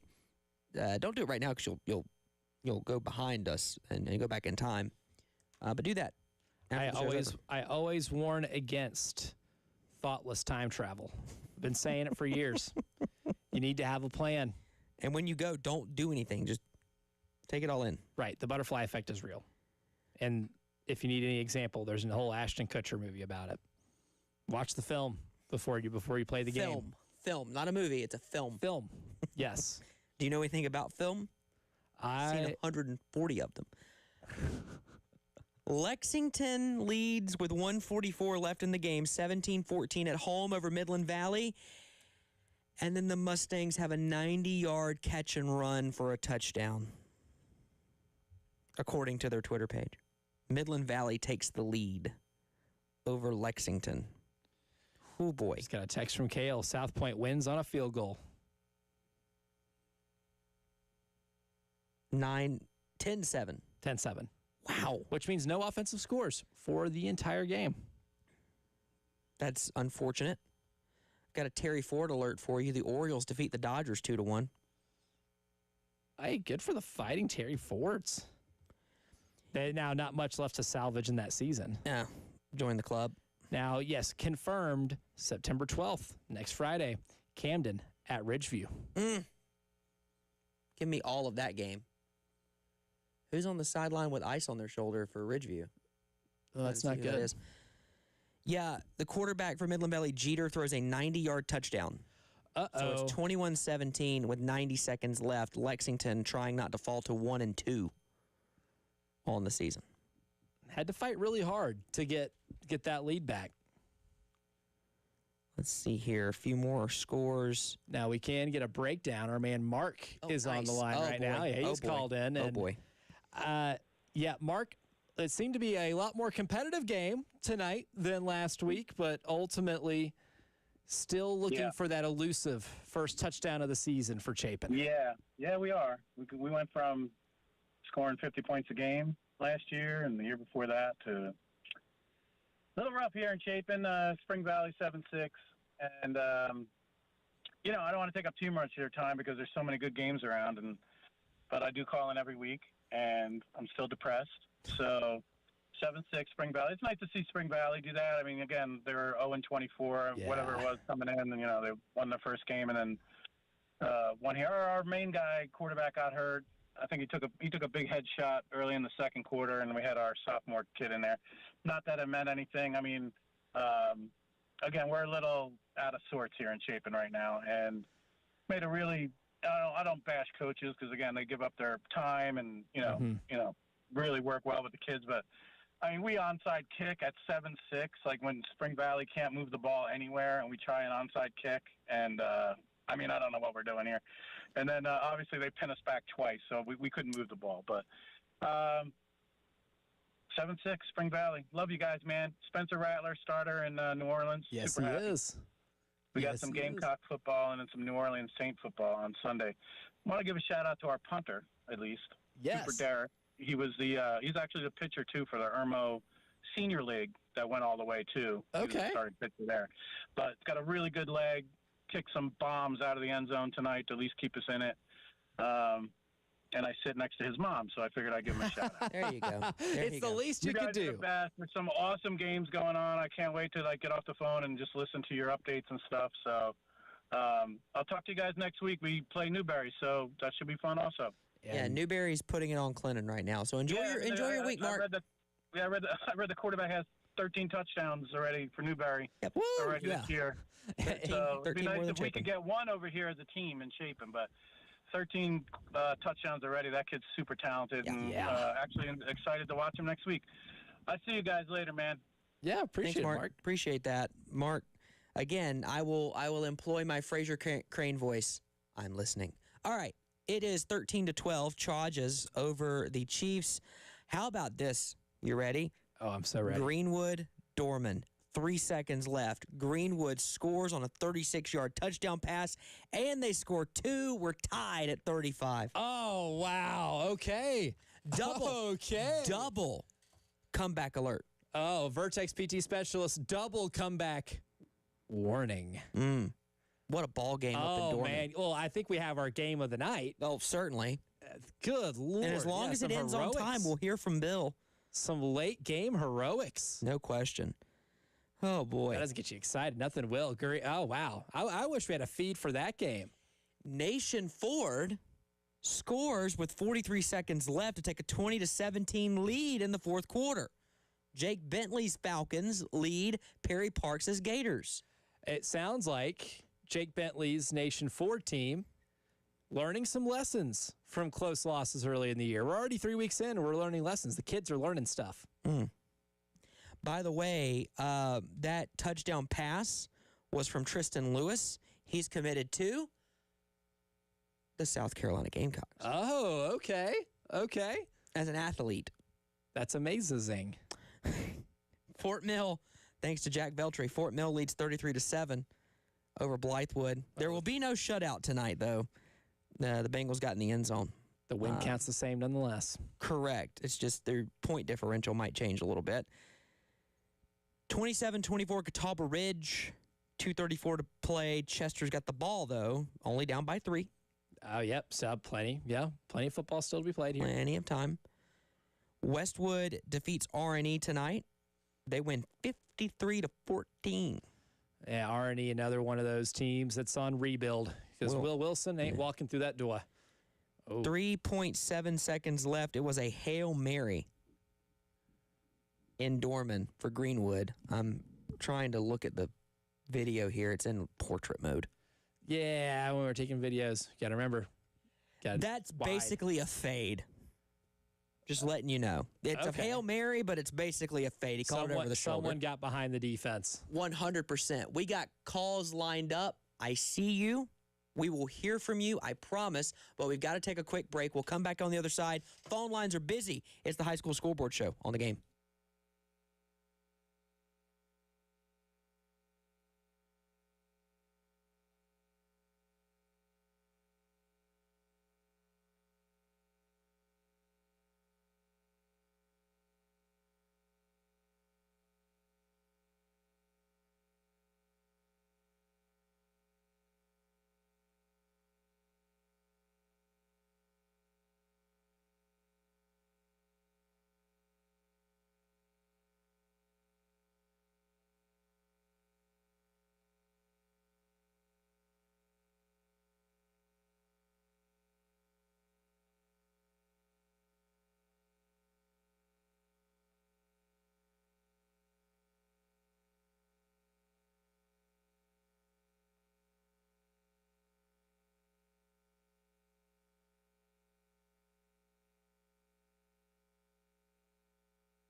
Welcome back into the High School Scoreboard Show presented by Cotman Transmission on the Game. Justin Hall, Elijah Campbell, Jen Jensen with you on a Friday night. We got callers, we've got scores, we've got finals. We go first to the upstate. Cale Wilson has a final from South Point. Go ahead, Cale. Hey, guys. South Point walks off West Charlotte 10-7 in overtime. An amazing defensive game. and I have head coach for the Stallions, Bobby Collins, here for an interview, and I also have South Carolina Gamecock commit and the #1 player in the state, Jazavian Currents, here as well to answer a question or two. Let's talk to Coach Collins first. Coach, a defensive battle tonight, 10-7 final. Of course, as you know, you get the walk-off win. What sets this game up as that defensive battle? What were you guys seeing on the defensive side, and how great is it to be a part of a game like this where points are at a premium? Yeah, we got the best defense in the state. Our staff comes in on Sundays and work their butts off to put together a plan with some great players. #1 player in the state just does what we always know he's going to do. Pick 6 for over 80 yards. I only score on offense tonight on defense. So, we're just blessed. We're fortunate. We practice hard. We go hard every day, so we just got to do a better job of putting points on the board and giving our team a chance to win a state championship. Yeah, Coach, I mean, the win tonight, thrilling. And I would say, you guys got really close in that first game, too, against another North Carolina opponent. But throughout the season, teams can learn lessons based off previous results, especially when it comes down to winning games within really fine margins. What do you think your team learned from that first game that helped them be able to take a game as close as it was tonight and be able to pull through victorious this time? Yeah, bend but don't break. Last week we had a bunch of penalties. We didn't have those tonight. We expect for all our big-time playmakers, to be able to make plays, and they did down the stretch. Zamir Gordon with an interception, Jazavian Currents with an interception, R.J. Brown played big, offensive line played big, defensive line played big, K.J. Berg, Seth Tillman, Miles Wilson. We got some dudes on this team. We're going to continue to lean on them. We got 12 more games to go, and we're just going to continue to play good defense and figure out a way to score some points. Coach, we appreciate your time, man. We'll talk to Jazavian if we can. Great win tonight for you guys. Look forward to seeing what y'all do next week. Mm-hmm. All right, Jazavian, let's have a conversation real quick, and we'll let you go. Just a couple questions for you. First of all, thanks for taking some time with us. A pick 6 tonight. You're playing both ways, man, on the high school level. What's that like, playing both sides of the football? Just dogging it out, giving our team a chance to win. That's all I worry about. You don't worry about getting tired when you're trying to win. So just doing whatever it takes to get my team to win. That's all it is. Yeah, and you certainly do a lot of it, and it's not easy to play on both sides of the ball. But I just asked your coach this too. I mean, you guys schedule really difficult, and I think that's one thing I admire about the program is you guys test yourself early and often during the season. With the 2 games against the North Carolina schools, both of them being really close games, where do you think you guys are at in terms of having that competition make you all better throughout the course of the season? I think we got better closing out the game. Unfortunately, the first game of the season, we couldn't quite close it out. I feel like we got robbed, but it is what it is. This game, we did what we were supposed to do. Offense couldn't get on the board, but defense, we do what we do. The team came together, and then the kicker did what he does all season, makes field goals. So I'm grateful for that. Jazavian, we appreciate it, man, and obviously listeners on this station understand that you're committed to play for the Gamecocks. So really quick, what are you looking for out of that team you're going to be playing for here very soon, tomorrow at home? A show. Do what they did last week, just a little bit more points to say South Carolina State. Expected it to be a lot to a little. Actually, a lot to 0. There you go. There we go, yes. That's Jazavian Currents, one of the top prospects in the state, the top prospect in the state, and one of the best players in high school football. We appreciate it, man. Congratulations on the win. Look forward to following you the rest of this year. Thank you. That's Jazavian Currents. That's Coach Collins. South Point gets the win 10-7. We stay on the phone lines because it's after 10 o'clock, and that's what we do in these here parts. Let's go to Nathan. Nathan walked into Kellytown tonight and came out with a win. What was that like tonight, man? It looked like a great game. Well, I tell you, it did start off good. We went right down the field to score. Yeah, okay. Kind of picking up where we went off last week. And then Hartsville really just owned us in that first half. Got up by 2 touchdowns and didn't panic. We got it to 7 at the half, 28-21. Second half kickoff, Khalif Miller, who is their star running back, who can absolutely run, coughs up the football. Camden gets on it, goes down and score, and really secured momentum at that point and just never looked back. Talon Drayford had a Wildcat run of 78 yards to the house. He also caught a touchdown pass. Navier Boykin had 2 rushing touchdowns. Will Harnett had a touchdown reception. And really, guys, it was second-half adjustments. Camden in the first half really had trouble blocking Hartsville defensive line. In the second half, they didn't touch our quarterback, and our running back was 3, 4, 5 yards upfield before he got touched. So they really leaned on that offensive line, and, man, that defense just – they got put in some difficult situations, but was able to rise to the occasion and get a hard-fought 41-31 win, the 49th win in this 95th meeting between Camden and Hartsville. So these guys have been doing it a long time. They have. Yeah, that is. Anytime you can go down and get a win, you leave with your chest poked out a little bit because you know you've earned it here because Jeff Calabrese does a great job at Hartsville. And so we're going to enjoy this, but you got Ridgeview next week, and I see what they're doing with Dutch Fork. So it doesn't get any easier from here on out.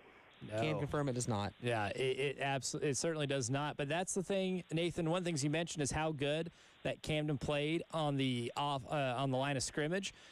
That's going to carry over well when it comes to what is sustainable in winning ball games. What did they show you tonight on the line, especially that offensive line, to give you confidence that they're able to run the table this year and have a really special season? I think it's just the no panic when things aren't going your way. You know, when they were struggling in that second quarter, they came out in the third quarter with a mentality of, you know, we're just going to own this line of scrimmage. This is our house in a sense. And, man, they just really played bully ball. And they're young up front. We had to replace 3 starters from a year ago, so you kind of figure the first couple of games this season with some new starters up there, you're going to have some growing pains. But, man, they didn't flinch. Down 14 to that team, explosive as they can be, a lot of teams would have hit the panic button, and they just went to work and did not flinch. And I think as long as we continue to progress and cut down the penalties, gracious goodness, I think we're averaging like 117 yards in penalties a game. So that's got to be addressed. But I just like the leadership of some of these older guys taking these young guys under their wing, and the lights aren't too bright for them. You know, they answered the call tonight in a hostile environment, in a difficult situation, and they rose to the occasion. So I think that's going to definitely bode well for us in region play when you got teams like South Point to deal with, and then in the playoffs in the upstate. No doubt about that. Nathan Martin, always appreciate your time chatting Camden football, and especially when your guys are in Kellytown. It's a great game. We expected it, and we got what we thought we'd get tonight. So we appreciate you giving us the update and breakdown of what happened. Something one of these years, this Camden-Hartsville game doesn't come down to the wire. I don't have any fingernails left. So. Well, hopefully you grow them back. You guys have a tough Ridgeview team on tap next, that's for sure. Nathan, we appreciate it, man, as always. Let's go to Rich next before we hit a break. Rich, what you got for us from Bamberg-Barnwell? Just a quick final. Bamberg-Earhart 29, Barnwell 14. 29-14. Bamberg-Earhart staying in the undefeated club. Rich, we appreciate it. All right, so a couple things before we hit a break. It's 28-21 Dutch Fork. Jackson Knotts takes it in himself to make it 25 yards out. There's 24 seconds left. Ridgeview has the ball on the Dutch Fork side of the 50. That's where we're in a stoppage of play due to an injured Ridgeview Blazer. The Greenwood-Dorman game has gone final. That's a paper pop. Fresh off the press. Overtime. Greenwood got the ball first. They scored. Extra point good, 42-35. Dorman answers with a touchdown, but they missed the extra point. Oh, that's why you always just go for 2 innings. Greenwood wins. Wow, survives. 42-41. Greenwood survives the attempt from Dorman. What a ball game of the night, without a doubt. That is there our are a game of the couple night. of game of the night candidates, though. I'm with you. It was overtime, so I'm with you. But man, that's feel sick for the Dorman kicker. I do, but I agree with you. I think that's why you go for 2 there. Yeah, you go for 2 in the win. Put your destiny and your fate in your own hands. I agree with that 100%. So, on back-to-back plays, Ridgeview has lost an offensive lineman due to injury. On back-to-back plays on this drive. Oh, not good. And that's the situation They're there. gonna leave this game at Dutch Fork with some bumps and bruises. 19 seconds to go in the ball game. Dutch Fork leading it 28-21. We're tracking that game toward the end. We got a lot of finals across the Palmetto State that we'll have to get to. We'll get a full rundown of the scoreboard and an update from this game as it wraps up right here on the High School Scoreboard Show on the Game.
Welcome back into the High School Scoreboard Show presented by Cotman Transmission. On the Game, Justin Hall, Elijah Campbell, Jen Jensen on a Friday night. It's like smooth, easy listening. Very smooth. I'm good with it. Whatever it was, it set the vibe. We've got okay. So here's I'm going to set you up. We'll go behind the scenes here.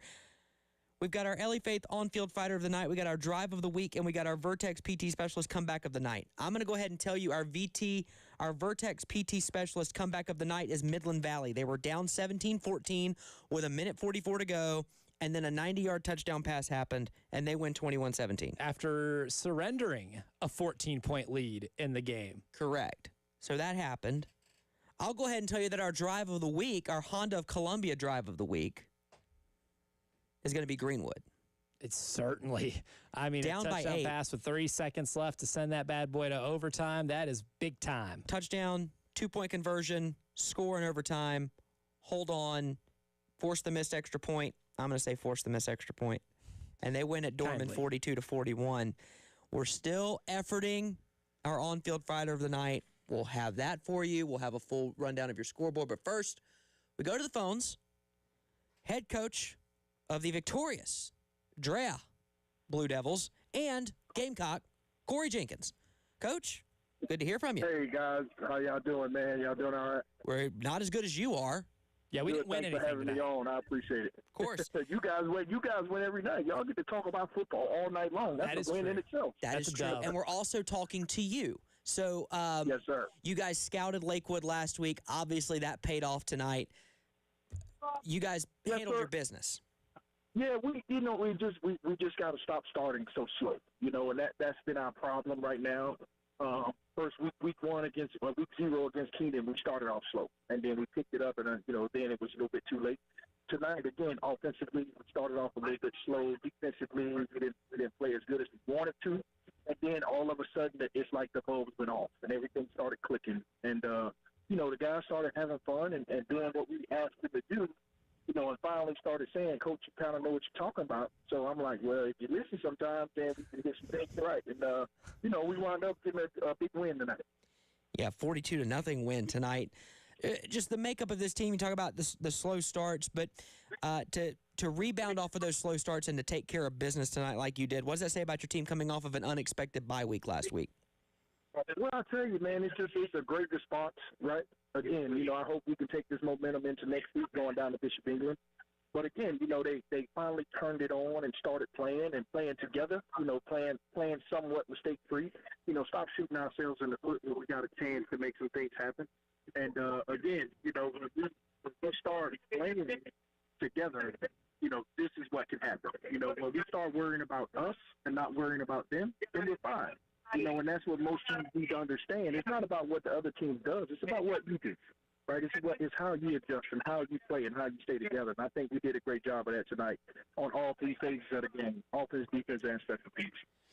Coach, we appreciate you as always. We'll let you get back to your team. Enjoy the win. If you can, enjoy that game tomorrow at 7. And we look forward to it. I'm going to enjoy it right from home. There you go. That's the comfort of your own home. There are no lines, right. Yes, no lines for anything where you're going to be, my friend. We appreciate it. We'll look forward to talking with you next week. Yes, sir. Thank you, guys. We appreciate it. Y'all have a good night. That's Coach Corey Jenkins on the phone lines. Always a pleasure to talk to a Gamecock great there. All right, I don't have the mustache. I don't have the flowery shirt, but I really love the music. So let's go ahead and hit that Magnum PI stuff. Oh, it's time, my friends. Scores. Right. We start in Hartsville. Camden over Hartsville 41-31. The Devil Dogs of Travelers Rest take down the Palmetto Mustangs 35-0, while the Bluffton Bobcats take down the Hornets of Savannah Country Day 33-20. Colleton Prep, the Warhawks, take down the Warriors of Andrew Jackson. Yet another loss for Andrew Jackson, 44-8. Hadn't lost that bad. Long time. Hammond defeats Porter Dowd 14-7. Close game. I mean, another battle that Hammond had to squeak out. Wilson Hall 35, Ben Lippen 14, Latta 54, McBee 19. Sorry, Rick Henry. These are all finals except for this one. Great Falls over Allendale Fairfax 48-12. Timberland takes down Jaden Ramsey and Cross 7-6. Caden Ramsey, sorry. Chesterfield over Lee Central 55-28. The Knights of North Central over Columbia 26-0. Abbeville over Batesburg-Leesville in the Battle of the Panthers 23-15. Ware Shoals over Landrum 20-12. The Lions of Loris take down the South Columbus Stallions out of Tabor City, North Carolina 54-14. The Flashes of Johnsonville continue to win. I think that's 3-0 for Johnsonville. They're 21-10 winners over Georgetown. Love their brats. The Tigers over the War Eagles of Wagner Sally 35-0. Swansea with another big win tonight. The Hurricanes of Hampton County take down Silver Bluff 36-21. Newberry 41-12 is what my scoreboard's showing me, but I saw a different score. Yeah, I'm looking at 41-12 as well. But I saw 50-something to 12. Well, effort. A lot to a little. How about that? The Eagles of Chesney over the Razorbacks of Walhalla 33-6. May River over Lake City 34-16. The battling Bishops of Bishop England take down the Hawks of Hanahan 28-6. The Iron Horses of Philip Simmons get a win. They move up. Big Patriot League implications. In the Moultrie division, they win 17-6 over cross-division rival Beaufort. The Diamond Hornets go on the road to Colleton County. They take down the Cougars 26-0. The Knights of Crestwood over Kingstree 50-6. The Jaguars haven't lost that bad since Urban Meyer. No kickers were harmed in the making of this joke. Duval. North Augusta over South Aiken 51-21. Great Collegiate 27. Marlboro County 14. KZ Adams returns to Columbia tomorrow. Former Great Collegiate War Eagle. He's playing for South Carolina State now. That's right. Was their leading rusher last week against Wofford. AC Flora got a win over Southside Christian, a lot to a little. Orangeburg Wilkinson 40, Airport nothing. Yikes. Seneca over West Oak 47-0. I'm showing Liberty and Pickens still at halftime. I'm going to wager they are not at halftime anymore. Yeah, I'm not going to fade you on that one. Blue Ridge 35, Polk County 19. The Hornets of Dixie at Due West. Due West is east of North. That makes a lot of sense. I'm totally following If you're looking for that reference, just Google or YouTube Bill Cosby and South Carolina woman. It's hilarious. BHP over the Fighting Captain David Ayers, 43-10. You down with BHP? Yeah, you know me. How about this score? Stratford 56, Fort Dorchester 3. Maybe more. Is that maybe the one contestant of more surprising than Newberry's dominant win over Clinton? Carrie and Joyner ain't walking through that door. He's not. I'm afraid. James Island over Goose Creek 42-0. That's a final. More like Goose Egg. I'm sorry, that was mean. Berkeley falls to Somerville 36-20. The Fighting Preston Thorns move to 2-1, and they're now tied with Wando atop the William Moultrie division in the Patriot League. Trophies are on the line. Sockasty defeats Aner 14-7. What a ball game. The Fighting Benji Nortons of North Myrtle Beach take down West Brunswick 24-12. The Sherall Braves defeat Conway 13-3. At last check, West Florence was up on Marion 51-16. How about this? Here's another one. Sumter 63. Myrtle Beach 27. I hope you like points. They like points. Not many times in high school football can you score 27 points in a game and still almost lose by 40. We don't have that scenario happen frequently on this program. I can tell you that Irmo defeated Butler tonight. I can tell you that Midland Valley, as we discussed, defeated Lexington 21-17. White Knoll defeated Brooklyn Casey 42-7. Brooklyn Casey got on the board. They got their touchdown. There you go. How about this score? The Lugoff Elgin Demons defeated Your My Our Darlington Falcons 45-21. Darlington was in our undefeated club for a good time, not a long time. That's very true. Ridgeview falls to Dutch Fork 28-21. And my scoreboard just refreshed. It's fine. If I scroll all the way back down again. Spring Valley defeats Chapin 7-6. That moved quicker than I thought it would.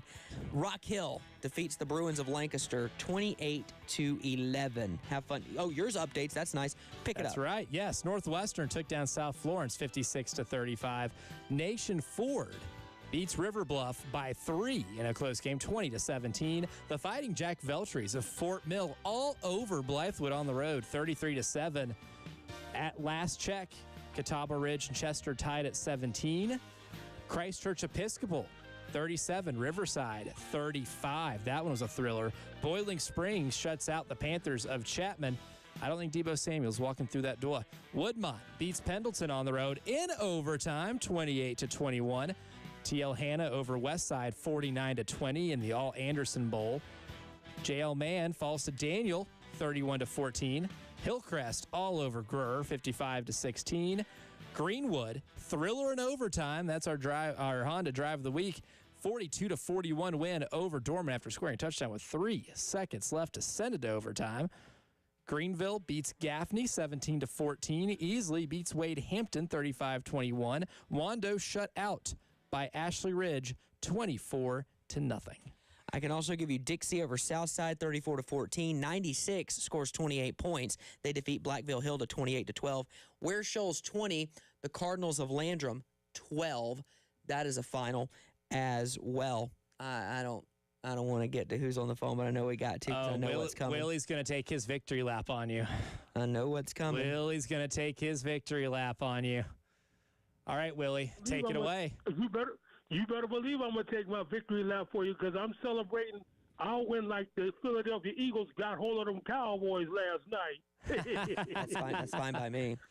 I think it's fine with but America. Anyway, the Fighting Willie Johnsons of Orangeburg Wilkinson 40, Airport 0. Thank you, sir. The Appreciate Fighting it. Willie Johnson's 40, the Fighting Justin Halls 0. When they're the Fighting Justin Halls, they don't score. When they're the Fighting Deuce Staleys, they score. See, when they score and win, then Airport can be the Fighting Deuce Staleys. Correct. Thank you, Willie. When you got the Cowboys colors, you don't win much. I haven't been in school since 2013, so no skin off my teeth. Thanks, Willie. We appreciate it. We're going to hit a quick break. I see Uncle Lou is on the line. We're going to have to wait. I need to get to him, but I got to do it after a break. We'll come back. Got to pay the bills. Uncle Lou will wrap up the show with us next on the High School Scoreboard Show on the Game.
Welcome back into the High School Scoreboard Show presented by Cotman Transmission on the Game. Justin Hall, Elijah Campbell, Jen Jensen wrapping up your Friday night here on the program. And we're joined by Uncle Lou Bajak on the line. Lou, I assume you were at Dutch Fork and Ridgeview tonight. What a crazy game that was over there in the Midlands. Yeah, cool. Wild game, another one, another long game. TV game ran a little long, but a fantastic matchup between two of 5A's best teams, and went right down to the wire, right down in the final minute, and with Dutch Fork coming on top, 28-21. Jackson Knotts had the game-winning touchdown run, 25-yard touchdown run with under a minute left to give Dutch Fork a hard-fought win for sure. Yeah, and I mean, Ridgeview, I think, was the story of this game. I mean, you talked about it this morning on the early game with Preston, Jen, and myself, that it's going to be tough sledding. You're going on the road. Young quarterback who did not start the season is playing because of an injury. How would you grade his performance and his ability to help Ridgeview stay in this game maybe longer than a lot of us might have expected? Well, the game plan, I think Ashton Chapman played pretty good, made a couple big-time throws. I think the game plan was perfect. Didn't make him do a lot. I mean, a lot of quick passes. I mean, they got track guys at the receiver position to get the ball in their hands, and they did a good job doing that. And they had a couple big plays. Christian Jackson had a big kickoff return to start the second half. Carter Coleman had a big touchdown catch, and they had some chances. I mean, 21-21, Jordan Best intercepts a pass, and they had first and goal at the 9, and they end up, I think there was a penalty, couple penalties, and then they end up missing a 34-yard field goal, and Dutch Fork was able to take the ball from there, and a little bit later, and they got the ball with like 2:50 left, and marched down, and Knotts had a nice pass to Stone Fury to get the ball in the Ridgeview territory, and then they're just looking to get a field goal, go in the field goal range, and just kick it at the end. But Knotts saw a little seam, cut back, and ran in the end zone untouched for the game winner. One more thing for you, Lou, before we let you go. This Greenwood-Dorman game tonight. I said earlier today that Greenwood is legitimately has an opportunity to play for a state championship this year. I think they're that good. Tristan Lewis, a Gamecock commit with a touchdown pass with 3 seconds left. They win in overtime. The Greenwood Eagles look pretty good. They're winning in a multitude of ways through 2 games. Yeah, that's 2 impressive wins, and that's a huge win. Dorman to come out and the way they battled and come up with that late win, I think that's going to, they're going to be a factor in Division II for sure, I think, going forward. And that it's just cements them, I think, as a top 5 team in 4A for sure. All right, and before we let you go, the Steelers play on Sunday. Aaron Rodgers over under 350,000 yards on Sunday. I'll settle for 250, 2 touchdowns, and a victory. Win, most importantly. Well, you got the Jets on Sunday, so you should probably feel pretty good. Yeah, the Justin Fields, it's the old, former teams, former quarterbacks facing their, Ooh, essentially a trade. Essentially. Aaron Rodgers, we'll see what happens with him, but we know we can count on Lou Bajak no matter what. Lou, we appreciate it as always, man. Look forward to hearing from you next week. All right, thanks, guys. Let's stay on the phone lines really quick. Go to Timo. Timo was obviously at the Dutch Fork ball game, as he's at all of them when they're at home. Timo, a wild game for Dutch Fork, one that I didn't anticipate to be as close as it was given the quarterback situation over at Ridgeview, but Dutch Fork escapes with a win at home. And then that might be the right word with it, because I think Dutch Fork just kind of came out flat a little bit, and Ridgeview just seemed to have more juice when they got on the field. But I definitely want to give some shout-outs to, and I heard the gentleman before, Jackson Knotts threw for over 250 yards. And as far as the running goes, with Corleone being out the rest of the year, the backups, Sheldon Shine and Kyle Henry, really had to step up, and I think they did a pretty good job stepping up, especially Kyle Henry. I think Kyle Henry is somebody that some people might want to take a look at. He is just a hard runner and finds a way to get those extra couple yards that he probably shouldn't. And so, but at the end of the day, and obviously Stone Fury with 5 catches, 132 yards and a touchdown. He had a very big night, including one which was 72 yards. But Jackson Knotts, that 25-yard scoring touchdown with less than a minute to go to kind of put things in, at least in motion here a little bit. But then they squib kick. Richie gets the ball, and they get it returned back to Dutch Fork's side of the field.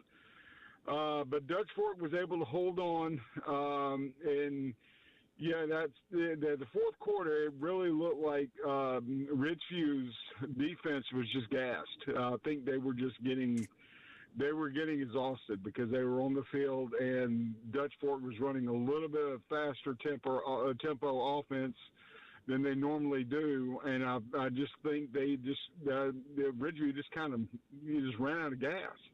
Yeah. I mean, last thing from my end, Timo, I mean, clearly you want to learn lessons the good way by winning. Yes. Yeah. You'd much rather learn the lessons on the football field with wins as opposed to learning them the hard way. But what do you think Dutch Fork kind of learned tonight as they try to pursue for another state championship and pursue their ultimate goal of perfection here? Well, I think what they're looking at is probably a kind of a tough week in practices this week to get ready for Gray Collegiate next week, which is obviously going to be a pretty big deal. But they go to Gray next week, and then they go to Oceanside the week after, and then they're off, and then they're back home. So they're not going to be at home for a month. They're going to be on the road. They're off for the next 3 weeks. So they're going to have to find a way to get back to that level of play. And again, it's like I said before, there's a lot of younger players on this team. And so you have to think they're going to get more reps, more tries at making plays and things like that. I think there was a couple of times when Dutch Fork kind of lost it for a minute, and Ridgeview basically made them pay for it, especially with that kickoff return for a touchdown that actually was a penalty on the play. Which looked like it was going to be a block in the back, and they waved it off. So that kind of, set things in motion a little bit.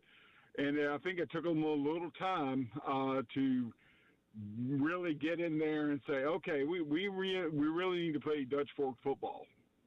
No doubt about it. Timo, we appreciate it. We're up against it, man. Always appreciate the rundown, and we look forward to talking with you very soon. That's Timo giving us an update from Dutch Fork. What a night. What a night of high school football. Before we get ourselves out of here, our LA Faith fighter of the night on the field, Stone Fury. 5 catches, 132 yards, and a touchdown, a leaping grab. Great night. Thank you, Jen. Thank you, Elijah. We'll see you guys next Friday night for the High School Scoreboard Show presented by Cotman Transmission. On the Game.